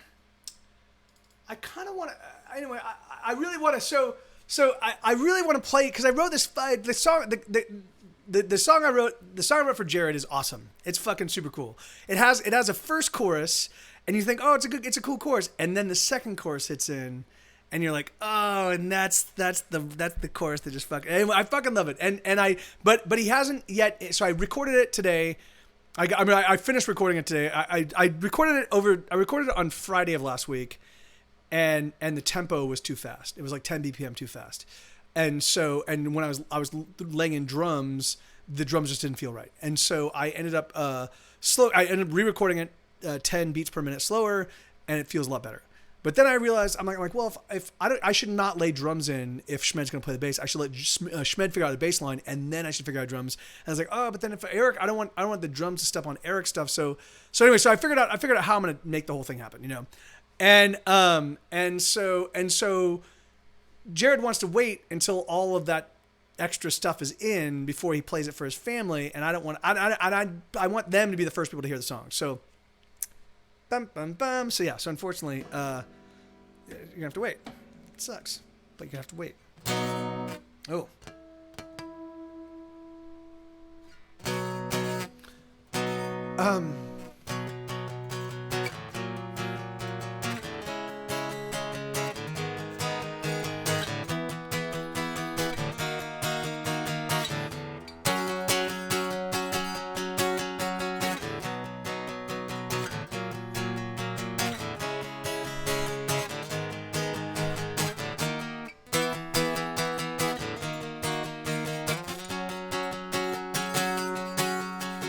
All right, Jared. Yeah. You have an awesome evening, and I'll see you tomorrow. Yeah, I'll definitely be hanging out for a while. So, yeah, you have an awesome one. All right, so this is a song called "Complicated Lives." I haven't yet to figure out what I want to do with this intro. I do like the progression. I'll definitely throw in some lead over it, but.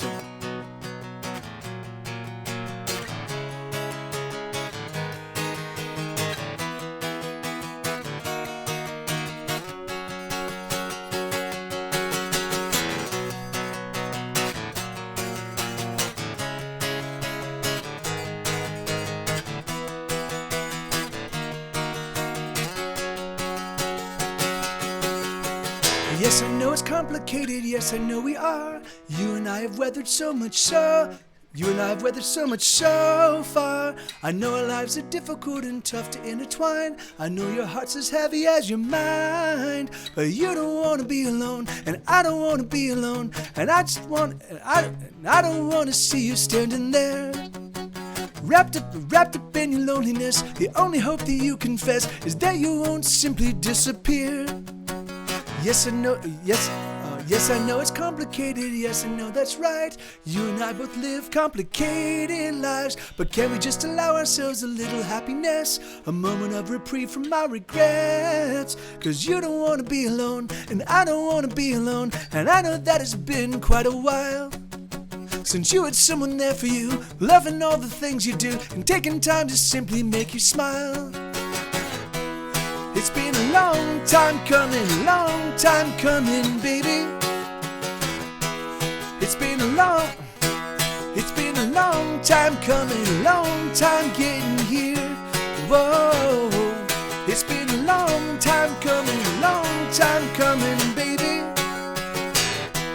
It's been a long time coming, long time getting here. Whoa, whoa.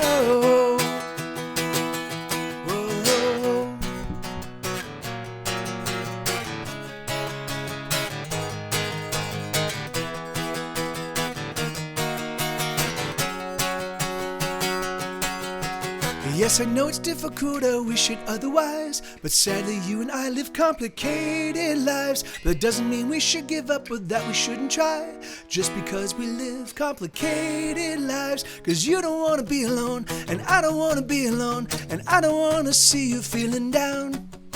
And maybe if you stick around, and maybe if I stick around, you and I can finally get it down. It's been a long time coming, baby. It's been a long time coming, long time getting here. Whoa, it's been a time coming, baby.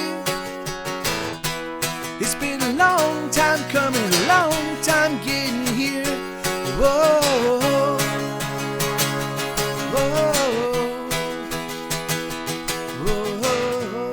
That's not right. I haven't played that one. The outro on that one is a little bit extended. But anyway, so that's a song called "Complicated Lives." I don't play that one nearly as much as I should. I think if I get it down a little bit smoother, I love the. But you don't wanna be alone, and I don't wanna be alone, and I don't wanna see you standing there, wrapped up in your loneliness. The only hope that you confess is that you won't simply disappear. Yeah. Anyway, I think that's when I get that one down. When I actually do a full blown studio version of that song, I think it's gonna be great. All right, this is a song called "People Like Me." I've got about 36 minutes left in the show, everybody. I'm just gonna do a couple hours today and a couple hours tomorrow, just to hang out with you guys and say hello. I'm gonna get back to my gaming and walking Sue and hanging out with Charlie. I'm gonna go back into the cocktail real quick though. So you guys make use of the soundboard. I definitely whatever. It's fine. I was gonna say. Right, I'll be back in a second. You don't want to be alone.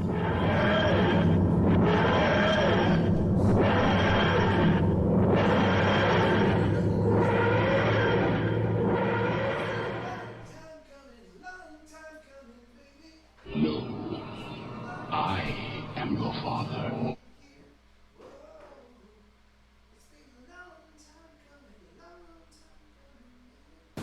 That's like peanut, hazelnut, cashew nut, macadamia nut. That was the one that was sent her into going crazy. She said, "You stop naming nuts. Pine nut, pistachio nut, red pistachio nut, natural, all natural white pistachio nut." Just hang loose, blood. She's gonna catch up on the rebound on the med side. What it is, Big Mama? My mama didn't raise no dummies. I duck a rap. Cut me some slack, Jack. Chump don't wanna help, Chump don't get the help. Can't hang, say 7-Up. Jive ass dude don't got no brains anyhow. He believes in nothing. He believes in nothing, Lebowski, nothing. And tomorrow we come back and we cut off your Johnson. Excuse me? I said we cut off your Johnson!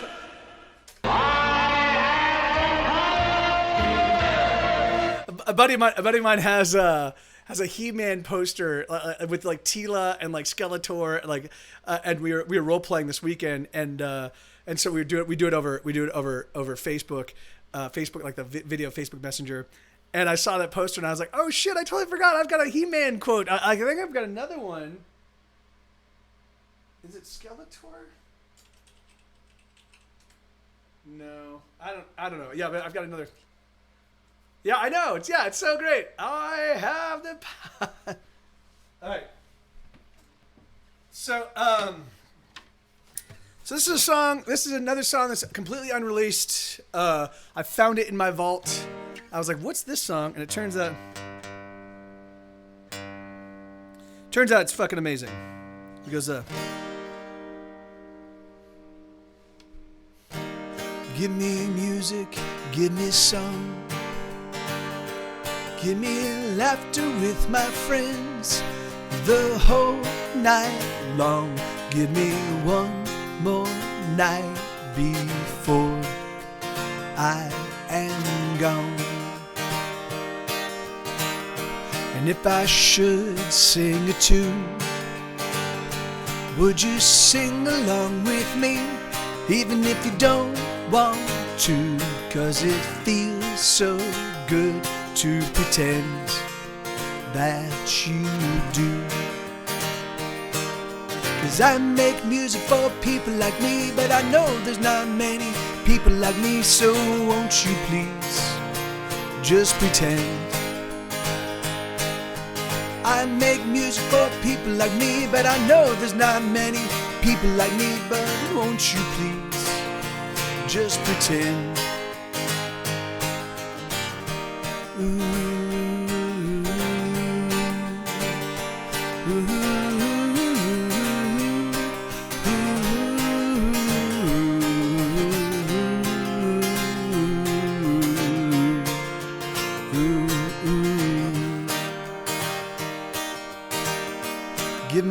something to hold on.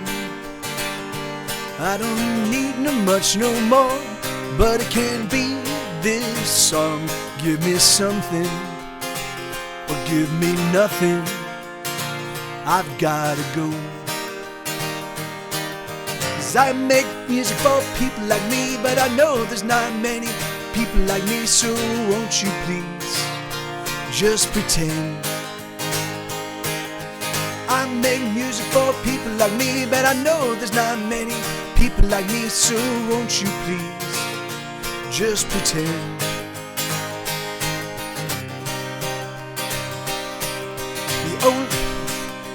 Here we go. And the only fires that I could light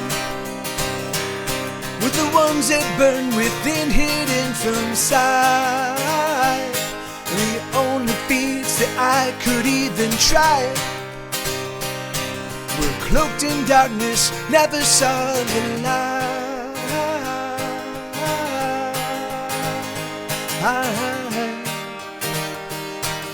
'Cause I make music for people like me, but I know there's not many people like me, so won't you please just pretend. I make music for people like me, but I know there's not many people like me, so won't you please just pretend. I make music for people like me, but I know there's not many people like me, so won't you please just pretend. Yeah, and Hopeless Pig, yeah, that one, I mean, I'll definitely probably do, so, I mean, if you don't have to become a patron of mine on Patreon to actually have access to all the stuff I put out on Patreon. So I do have a studio demo of that song that I did release, I think sometime in November. So if you just go to my Patreon, can somebody type in the Patreon, here, let me, so if you go to this site and just go back a few posts. Oh, thank you, Elix. If you go to that site, patreon.com/getsetgo, and basically if you like you just go back a handful of posts, you'll see it's called People Like Me, and there's an acoustic demo of that song. My intention is to actually go and record studio versions of all of these songs over the next year, along with a bunch of the other songs. There's a bunch of songs that I have that they kind of fell between records, and they end up being super cool tunes. So I'm gonna record them, and then what I'm gonna do with them, I don't know. Am I gonna put them out as singles? Am I gonna put them out am I gonna add them to the songs that I put out for my next record in 2021? So I've got 4 releases already slated for 2020.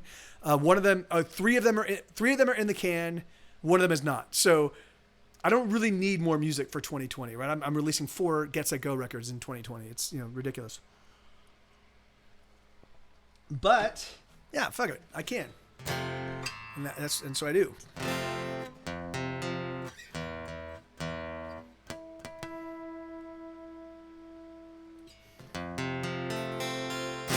All right, here we go. So,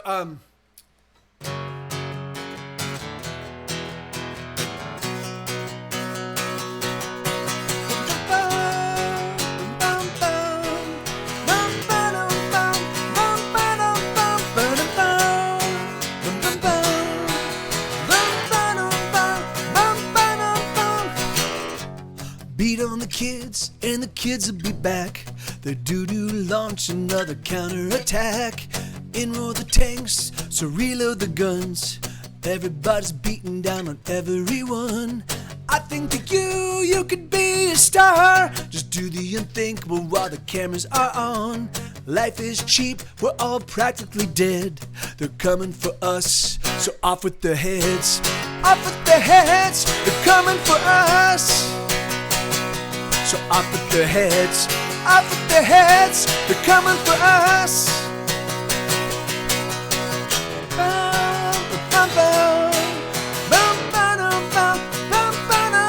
Can you feel it?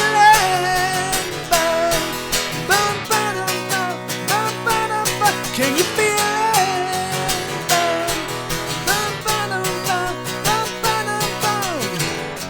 Money is king, and Jesus is queen. It's the goddamn weirdest thing that I've ever seen.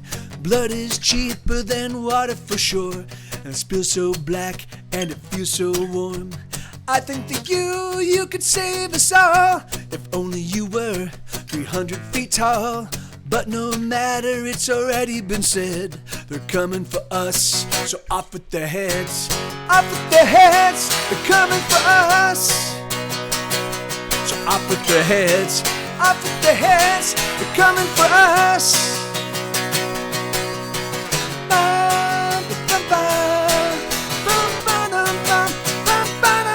Can you feel it?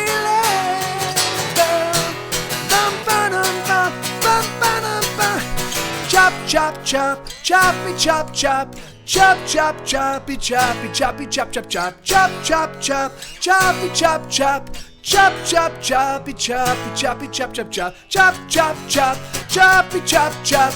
Chop, chop, choppy, choppy, choppy, chop, chop, chop. Chop, chop, chop, choppy, chop, chop. Chop, chop, choppy, choppy, choppy, choppy, chop.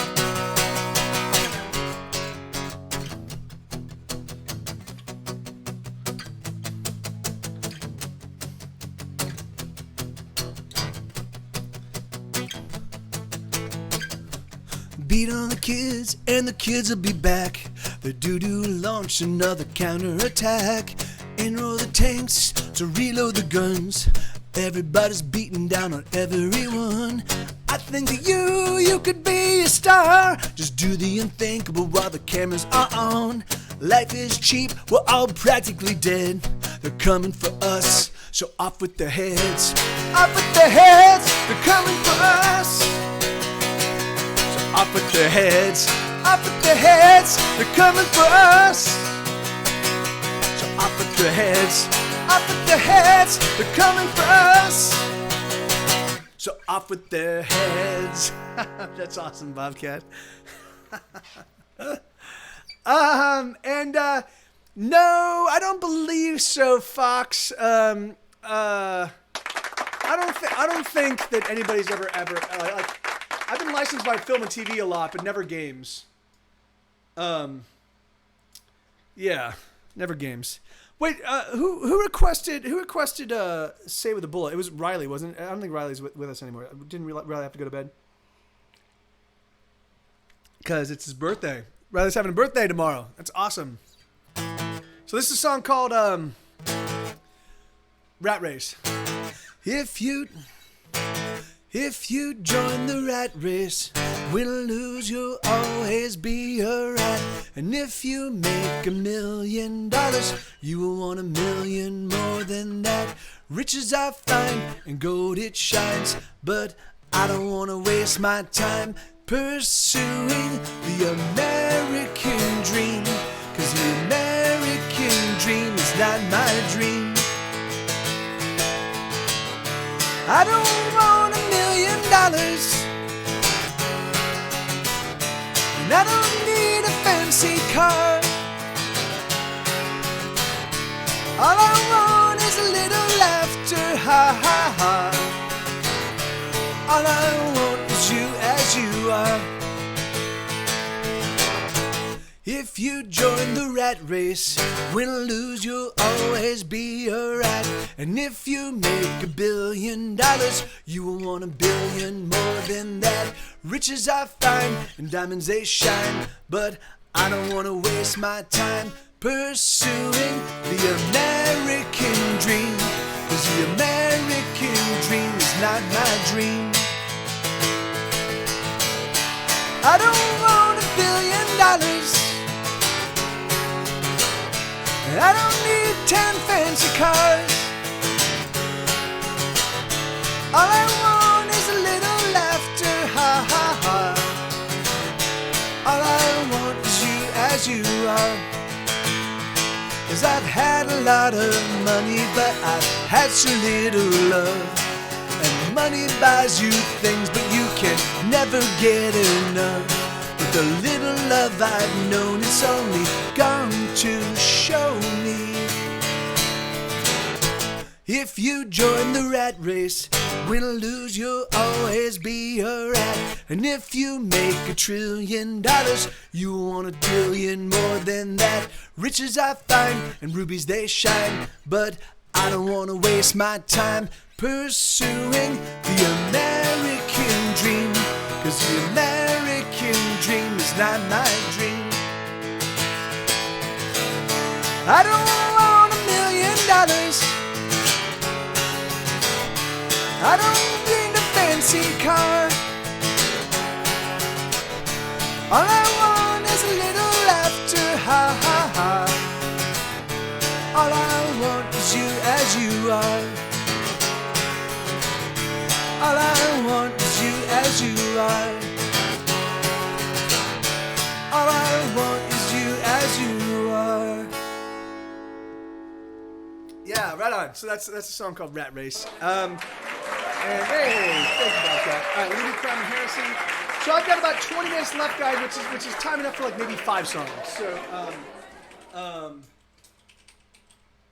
and then I will be streaming tomorrow, but I won't be. Again, it's going to be another short stream, probably about 2 hours. It's just going to be to hang out with you guys and say hello and spend a little time with my friends on New Year's. And then And then Sue and I are gonna go run. We're just gonna fucking run amok. We're gonna go out. We're gonna go out to Austin and just fucking set shit on fire. I'm gonna set Sue on fire, and then I'm gonna first I'm gonna put a saddle on Sue. I'm gonna douse him in gasoline, and I'm gonna fucking set him on fire. And he and I are just gonna ride around Austin like fucking ninjas, like burning, flaming ninjas of awesome. So I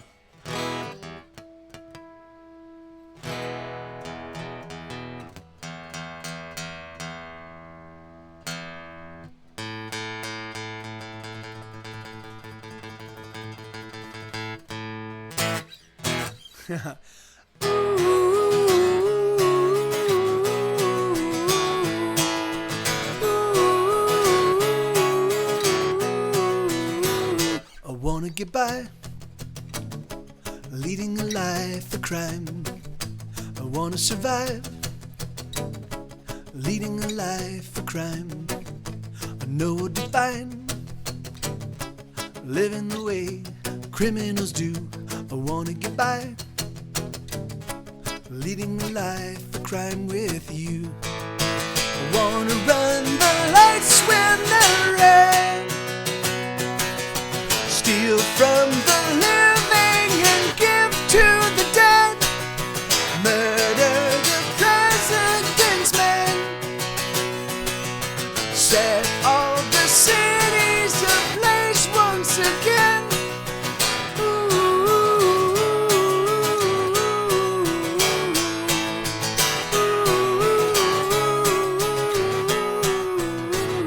I wanna get by, leading a life of sin. The days will fly by, leading a life of sin.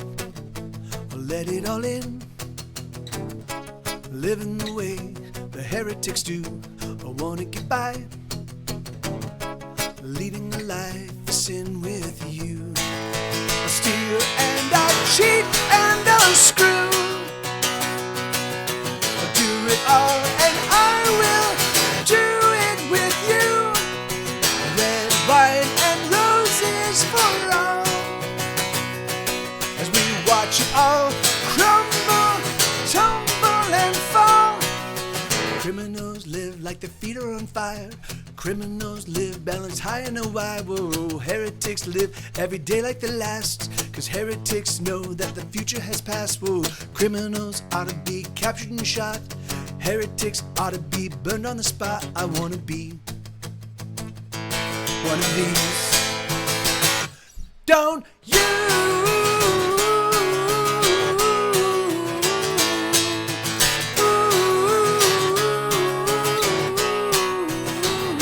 I wanna get by, leading a life of crime. I wanna survive, leading a life of crime.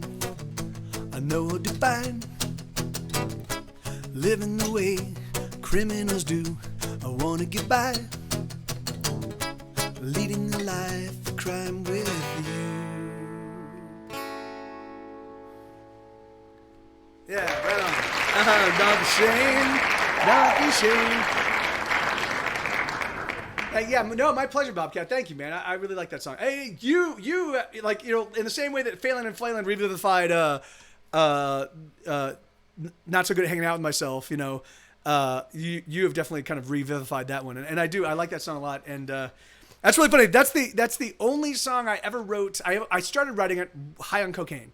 It's the only song that I've ever written while I was fucked up that actually turned into a song. And I started writing with Dr. Moto, Pat and I. We were both like, we were high on coke, and I was like, let's write a song. And we sat down and we came up with that, and then I want to get by, leading a life of crime, and that whole lyric was about the idea that like we were on drugs, which is obviously illegal, you know. And I was like, yeah, man, but it's like, yeah, like this, you know. And so I made it. I made it a song about a girl, but it started off as Pat and I kind of talking about the fact. I was like, yeah, dude, let's make it. Let's write a song about what's going on right now. You know, I want to get high, I want to get by, leading a life of crime. And so we recorded that. So. And then the whole I want to get by, leading a life of crime, and normally and invariably. Now I've done this. I've done this hundreds of times in my life. I'd be high or I'd be drunk. I would record a song. I'd listen to it the next day and be like, oh, it's terrible, you know. And that was because for whatever reason, I can't write fucked up. I can't write emotionally fucked up. I can't write with any chemicals in my system at all. So, but that song, so I popped it in expecting it to be terrible, but of course I listened to them just in case. And then the one time, there's two songs. There were two songs. I had one that was like, it was like rain. It was, so I wrote it with two friends of mine. It was one of the worst nights of my life because he destroyed my Jack Kirby poster that was given to me by Jack Kirby, who no longer signed autographs, but he signed one for me because I was working at Universal at the time. And anyway, and he used that as where we put the lyrics on, but it was a cool song, and it started with rain, rain, rain, rain, rain, rain, rain, rain, rain, and there was one of us was doing rain, and then the other one, rain comes down fast, rain comes down softer than a melody, rain comes down softer than a melody, and then the third of us were like, I forget what the lyrics are, but we had another, and so we had three different counterpointing vocal melodies, and they kept changing, and that was beautiful, and I did that high as well, but it wasn't a full song, and we never went and made it anything beyond that. But Crime and Heresy, I listened to the very next day, and I was like, this is fucking awesome, you know. And so, hey, Create a Hate, how you doing, man? Good to see you, brother. Hell yeah, man. Well, yeah, you're in time I've got time enough for maybe two more, man. I'm not going super long tonight. I'm kind of taking this time off. Oh, and thank you, Bobcat. Yeah, I mean, yeah, it's like, yeah, and so, yeah, it turned out to be fucking totally awesome. And so I listened to it. I listened to it. And I was like, press play, expecting to be terrible. And I was like, ooh, and I was like, that's kind of cool. And then I want to get by, leading a life of crime. And I was like, motherfucker, that's great. So I started watching your stream when the starting soon screen was on, and then I got a phone call that lasted 3 fucking hours. Oh, yeah, no, hey, don't even sweat it, Shauna. How you doing? Awesome. It's great to see you. So Shauna was one of the folks. I had 3 song commissions show up in December, which literally saved my ass, and is why I actually have money in the bank and can buy groceries. I bought groceries. I have groceries on December 30th. Like normally December, at the end of December, I am literally on fumes and going, I hope I survive. Like that's been like the past like 5 or 6 Decembers of my life. And so yeah, so I got cash. I got enough to like buy groceries. All my bills are paid. I bought Sue Christmas treats. I got Sue a bone that he ate the whole fucking thing. He's still pooping out shards. I think I made a bad choice on that one. And I also got him some chicken jerky that he fucking loves. In fact, I need to give him some chicken jerky. But anyway, so yeah, it's just great. I'm in the best space I've ever been here in late December that I've ever been in a long time, and a big part of it was due to the contributions that you guys made because the new record came out. So a lot of people bought the record, which is awesome, and then the song commissions and. Dun dun dun, and suddenly I'm not worrying about how I'm gonna survive into January. Okay, so what do we want to hear? What do you guys want to hear? I have time enough for maybe two more. Shauna, is there a song you would like to hear? Oh, excuse me.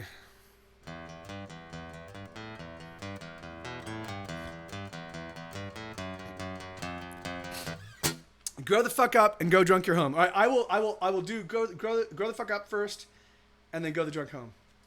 I mean, go the drunk home. Grow the fuck up and go the drunk home. Oh, Aksu. Oh boy, that's my whole life, man. You know you're screwed up. Yeah. That's exactly right, man. Yeah. You know, I've gotten good. I have enough revenue streams that I'm usually able, but this 2019 was really rough for me. I toured in the summer of 2018, which put me, and it was a really expensive tour. I was on the road for 3 months. I spent a month and a half in Europe, and the month and a half in Europe, I only played like 15 shows. So it was sort of a vacation that was exceptionally expensive. I spent a big portion. I spent like 3 weeks of that time staying with some friends in Mablethorpe in the UK. But it was just. Go drunk your home, grow the fuck up. Yeah. Tell me what to do. Yeah. Hey.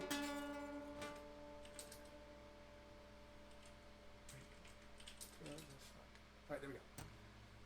That's kind of cool. All right. So,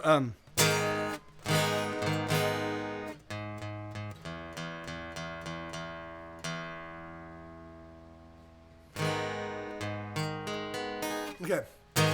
So this one goes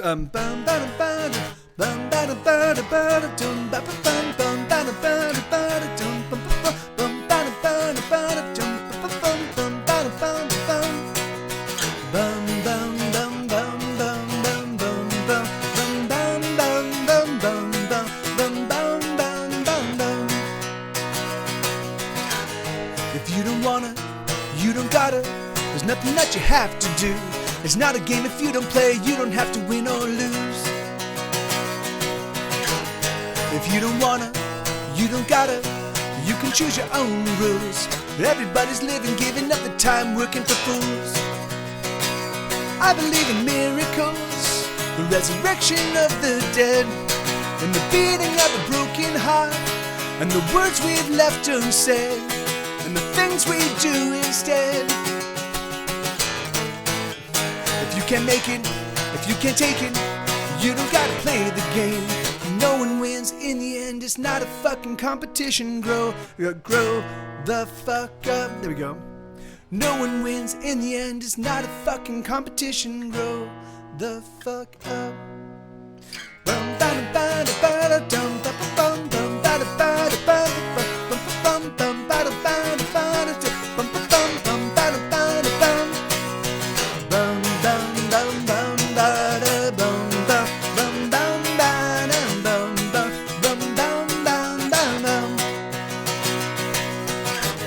If you don't wanna, you don't gotta. There's nothing that you have to do. It's not a game if you don't play. You don't got to win or lose.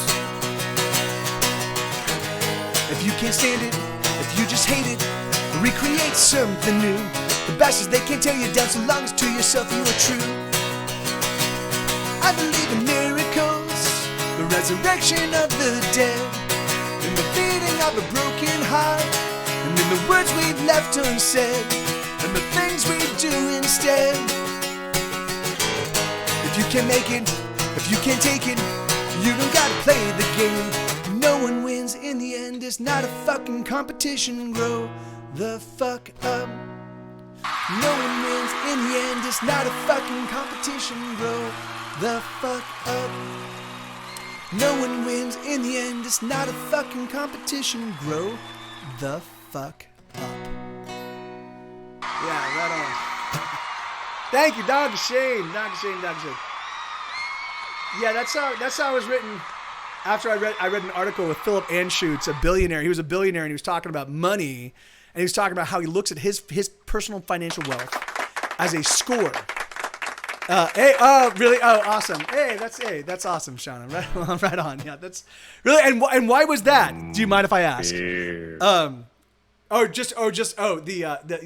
grow the fuck up aspect of it. Yeah, I totally get that.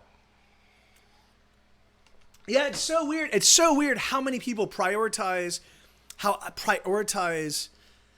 wealth and success and like new things over just joyful, jubilant, loving experiences, right? So people would much rather have a nice new car than have a healthy relationship with their family. Like that's really like fucking. Are you kidding me? Like, couldn't you drive a less nice car and then take whatever time you spent making that money and instead focus on just being with your family, the people that love you and the people that you should love, you know?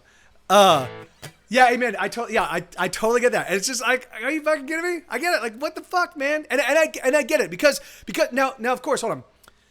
We are taught from a very young age that A, money is important, and B, our entire schooling system is focused on plugging us full of knowledge that we can then turn around and turn into a way that we can make money, right? So we are never conditioned as young people to be like, hey, you know what? Really, truthfully, money's great to have. It really is. It's awesome. It opens up a lot of doors. It's effectively liquid freedom, right? But the thing is it really, truthfully, you don't need it to find joyful, happy, jubilant, awesome, loving experiences. And so it's great to have, but it should not be your top first priority. And no one ever says that growing up, right? No one ever, I mean, yes, you hear it. There's platitudes and you see like plaques and shit like that, but no one buys that. Like everybody's like, and it's sad because it really is. It's true. It's like yeah, you know, like it's nice to have money. It is really great, but to have money and no love, to have no money and no good friends, have no money and people and not have people in your life that like that they're like, hey man, what are you doing? You want put that down? Let's go fucking hang out. Let's just go run around and have a great time tonight. The thing is like, all right, whatever, fuckers. Like you lose. Sorry, dude. You know. Yeah, no, amen. And the thing is like, and if you have too much money, it makes things too easy. Yeah, no, amen. You're right, actually. Yeah, no, and that's the worst. That is the worst. And I've definitely, I've lived there. I've lived there more often than I've lived at any point. I most often live no money, no love.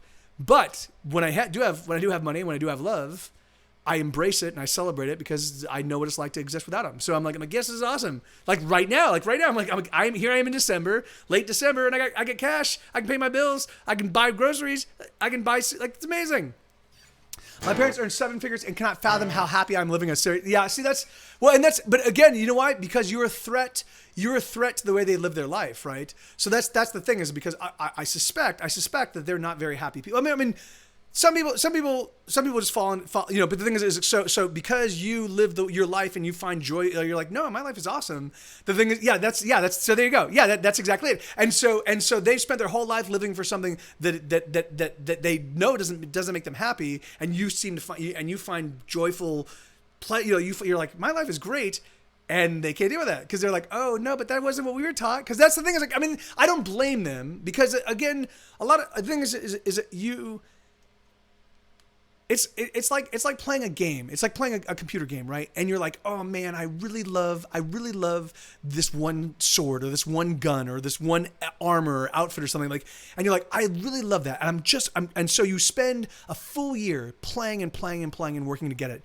Now I guarantee you, the moment that you get it, the moment you put it on, you're like, oh, why does that not feel as good as I thought it was? It doesn't. I mean, yes, I appreciate it. It looks cool, and everybody in the game recognizes that I spent a long time getting this thing, but it just doesn't feel as good as I thought it was. I like walking around in it. It just the reason why is because getting shit does not give you a joyful like it doesn't give you the like once you've achieved it, it's the working for it. It's the journey, not the destination. And once you arrive there, you're like, all right, now what's next, you know?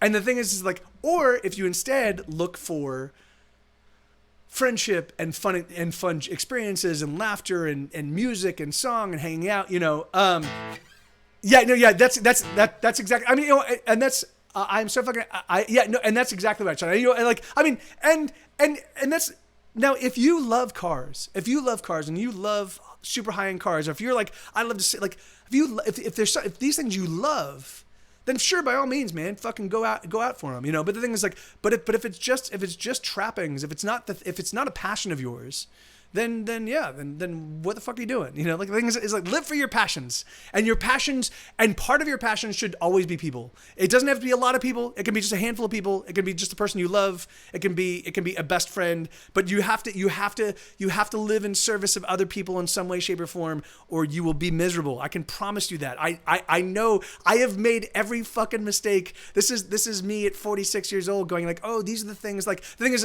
I mean, in fact, that's I don't even really have people that I can do that for, but I got Sue, and I got fucking and I neglect him so often, and then I'm like, and then he'll come up, but when he needs something from me, he walks up and he just sits, he like puts his like butt up against me and goes, all right, I need some pets now, and I'm like, all right, dude, here we go.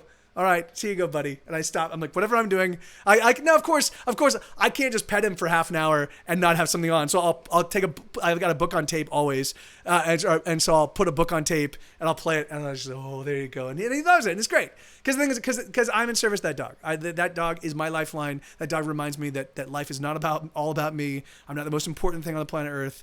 I'm just a person, you know, and I have taken on these responsibilities. These plants I've had for 46. I got them at 20. I've had these plants for 23 years. I've had Sue for 5 years. These are the things that remind me that you know, that I have to be responsible for other living things, you know. But yeah, so I would rather give cash away and make sure and that's I mean, and that's I mean, the thing is, like, and there is something awesome about it, right? There is something really cool about being like, hey man, I see you're struggling. Let me help you out. Like, there's something awesome about that. Like, and it's just like, anyway. So yeah, I feel you on that. That's great. All right, here we go. So this is going to be my last song. And then I will be back here tomorrow, probably right around the same time. And, no, yeah, in fact, I'm in the exact same place, Shauna. The thing is, in fact, I refuse unless we get universal health care, or unless they find unless healthcare becomes ridiculously affordable, I'm not going to engage with our U.S. healthcare system, because I want to be like, for me, it's a principle matter, right? I'm like, yeah, you guys are going to charge me a rapacious, like an $80 for just a general checkup to send me to a specialist where I'm going to spend $200 for that checkup. It's a $300 just to have something looked at. Fuck you, you know. And I get yes, your medical school costs were expensive, and I totally get that. The thing is like, we need to sort that out. But the thing is, but regardless, as an end user, fuck you, you know. And so for me, it's a principle thing. The thing is like I'm just gonna, like, you know, I'm just gonna be like, no, I'm gonna fuck you. The thing is, unless you look at it as a human right for me as a human being to be like, okay, I'm willing to spend money on my healthcare. I'm not willing to spend $300 if I've got an issue like I do. I've got a skin issue. I've got psoriasis, and so I'm like, okay, so it's going to take me $300 because I have to spend $80. I can't just go to a dermatologist and be like, hey man, I've got psoriasis. No, they won't do that. Apparently, I have to go to a general practitioner for $80 or $100 or $150, and then they send me to the dermatologist, and then the dermatologist charges me $200. I've done this multiple times, and I'm like, motherfucker. Like, no, fuck you. I know the problem. I've been diagnosed. I already know the fucking problem. Give me my fucking, get the fuck out. Yeah. Yeah, I mean, you know, and that's, I mean, and again, Sarge, and that's a sticky wicket, right? Because the thing is, because what about those people that actually are victims of malpractice, right? I mean, what is their remedy? If you have a doctor that checked out 20 years ago, you run across a guy that he's in his mid 50s, and he's like, and he talks a good game because he knows his people don't know medicine, but he hasn't kept up on his medical practice. He hasn't kept up on new treatments. He's a slave to the drug companies. Are like, hey, this works for this thing, and this works for this thing, and he's not paying attention, and he does things that harms, you know. So I definitely and amen. I totally feel you on that. I totally feel you on that. The thing is, like, and because I know that a friend of mine, she's a nurse that works with some doctors, and I know that they're I think they've got like $1 billion in malpractice, or in like malpractice coverage, you know, like because I think they're heart people or they're or orthopedics anyway, but yeah, so. Yeah, and you know, and it's funny. So I see it from, and I do agree with you, Elix, but I see it from all sides, right? I do see it from all sides. So the thing is that because the great thing about the United States healthcare service system is if you do have money, you can literally get the best of the best because all of the best people come here because they're like, I can make so much more money. I can make sure. No. Of course, there are amazing people in every country practicing medicine. There are people that are like, you know, that recognize that they have a moral obligation as well as a, you know, like to pay, you know, like that's if you're most people that go into healing arts, you know, have that sense of like I want to help people, you know. But the thing is, but there are also other people that are fucking, you know, the Stephen Stranges of the world, which is ridiculous. Like, you know, but there are also people that are exceptionally good. Like, in fact, my uncle is an orthopedic surgeon. He's a vaunted, celebrated orthopedic surgeon, and he owns like 3 or 4 Cessnas, and he's got beautiful houses, and like you know, and that's and I don't know how to feel about that because I know he's really good at what he does, but I also know that he fucking charges an arm and a leg, you know. Anyway, so you know, it's a complicated issue, you know, and the U.S. government leaves a massive amount of leverage on the table about medical pricing that it doesn't use. Yeah, no, yeah, amen, and that really is it. The thing is that it really should be, it really should. The idea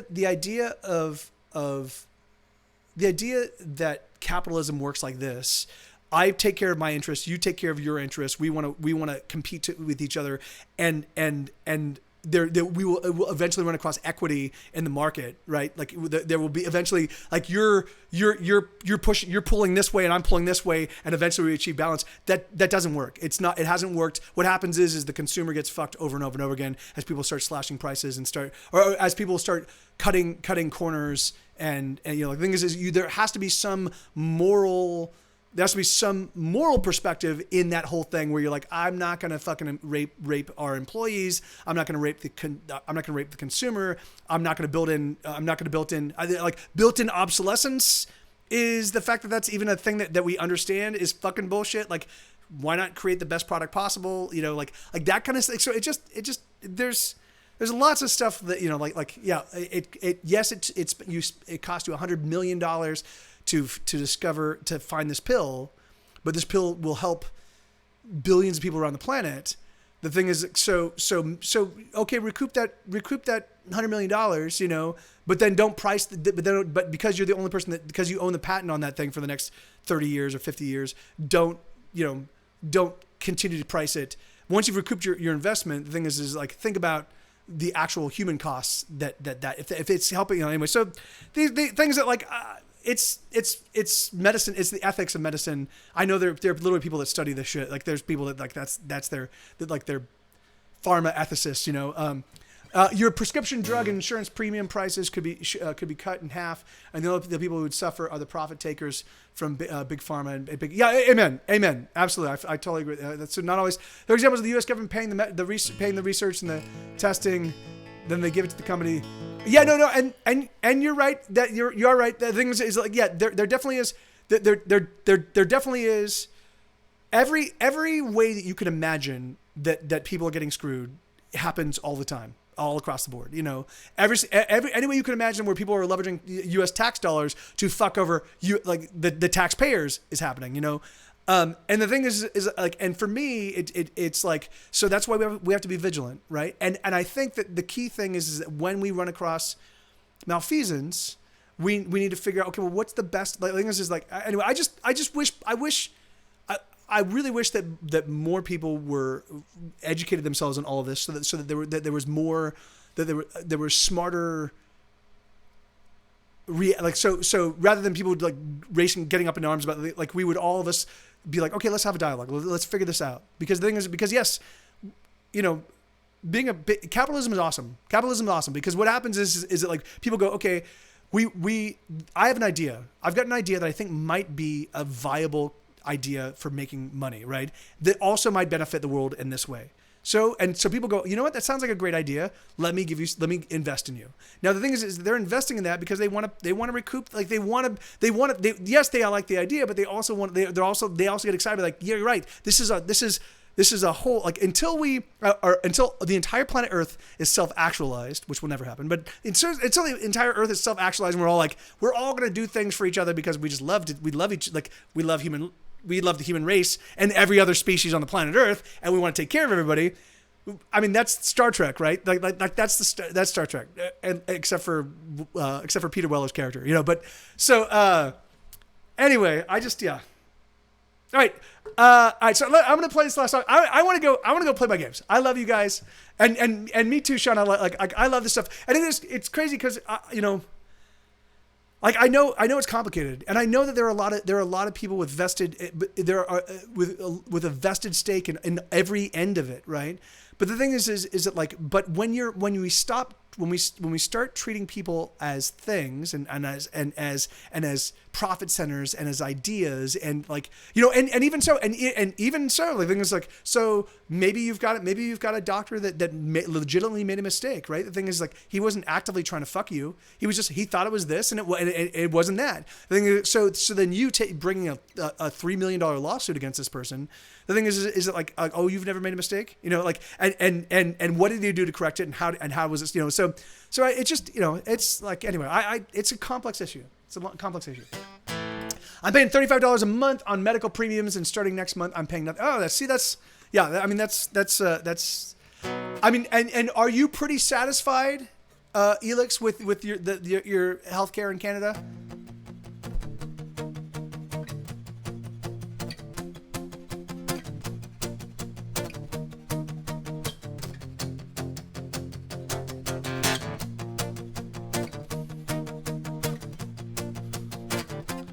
Amen.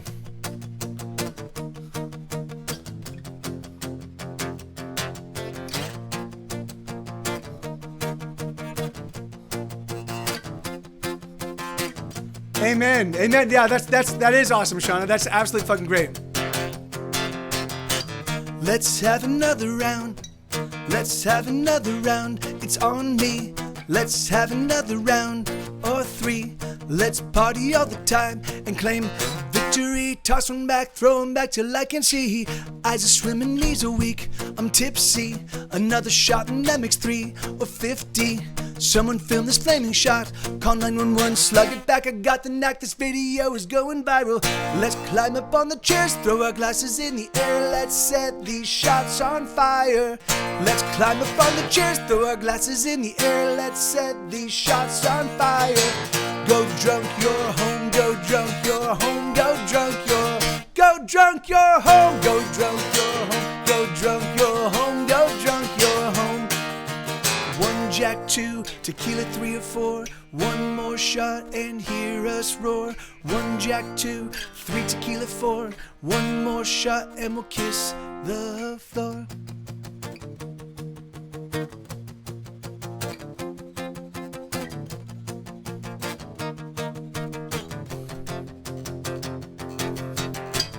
I can drink what I want, don't touch me. Fuck you and your cops, don't cuff me. Ossifer, I'm fine, don't tase me. I can stop when I want, all of you can fuck right off. Let's climb up on the chairs, throw our glasses in the air. Let's set these shots on fire. Let's climb up on the chairs, throw our glasses in the air. Let's set these shots on fire. Go drunk, you're home. Go drunk, you're home. Go drunk, you're. Go drunk, you're home. Go drunk, you're home. Go drunk, you're home. Go drunk, you're home. 1 Jack, 2 tequila, 3 or 4. One more shot and hear us roar. One Jack, 2 3 tequila, 4. One more shot and we'll kiss the floor.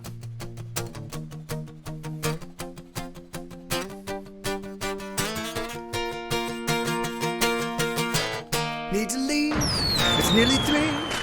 Should've stopped, gotta work tomorrow. Gotta be up at 6 for the HR webinar. Need to leave, it's nearly 3. But that hottie leaves me gasping. So I guess this is why God invented aspirin. Let's climb up on the chairs, throw our glasses in the air. Let's set these shots on fire. Let's climb up on the chairs, throw our glasses in the air. Let's set these shots on fire. Go drunk, you're home. Go drunk, you're home. Go drunk, you're go drunk, you're home. Go drunk, you're home. Go drunk, you're home. Go drunk, you're go drunk, you're home. Go drunk, you're home. Go drunk, you're home. Go drunk, you're home. Go drunk, you're home. Yeah, and that's see, that's awesome, Elix. Yeah, I mean, yeah. So it is funny. And amen, Charlotte. That's awesome. And yeah, and I feel you on that, Bobcat. I will. In fact, I'm pretty good now about not getting too drunk. But occasionally, like when my brothers were in town, we drank a lot. And so what I'll do is I'll drink one of these, and I'll take a couple. I'll leave, and I'm almost invariably. And almost invariably, I wake up feeling right as rain. You know. So that's always nice. You know, like I always think of myself. I think of myself as a lunatic, but I'm not really. When I think about my days when I was a lunatic. Hazelnut, cashew nut, macadamia nut. That was the one that was sent her into going crazy. She said, "You stop naming nuts. Pine nut, pistachio nut." So who are we gonna go raid? Red pistachio nut. Who are we gonna go raid? And then I'll see you guys tomorrow. I'm gonna do the same exact thing tomorrow. Another 2-hour stream, same time, 6 to like 8. And then I have a raid idea that's a bit off the beaten path. Video game, but he's a good egg and connected to the community surrounding streamer Barry Kramer, aka Barry is streaming. I don't know Barry is streaming. So I'm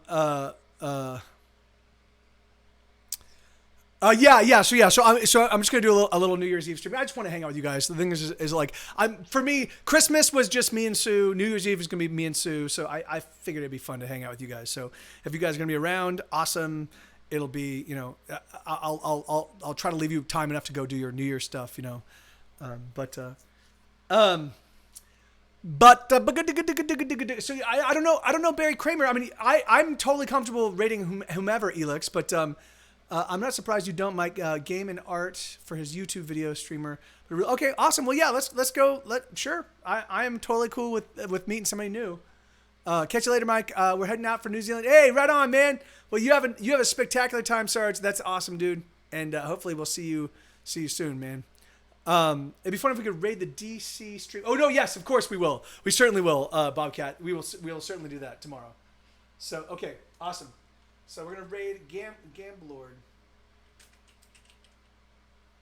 And thank you, Exo. Yeah, thank you, man. Exo77. Gamblord. Raid Gamblord. All right, we're raiding Gamblord. I don't know this person, but we're gonna meet him. It's gonna be awesome. We're all becoming fast friends. Then we're all gonna stay over each other's houses, and we're gonna have pillow fights. Crazy fucking pillow fights. So I love you guys. Thank you. My pleasure. Me too, Sean. I'm happy you got a chance to make it, and hopefully we see a bunch of you very soon. And I love you guys. And pillow fights. Yes. All right. Dance, water dance. All right. I love you guys. Let's go raid. I'll talk to you later.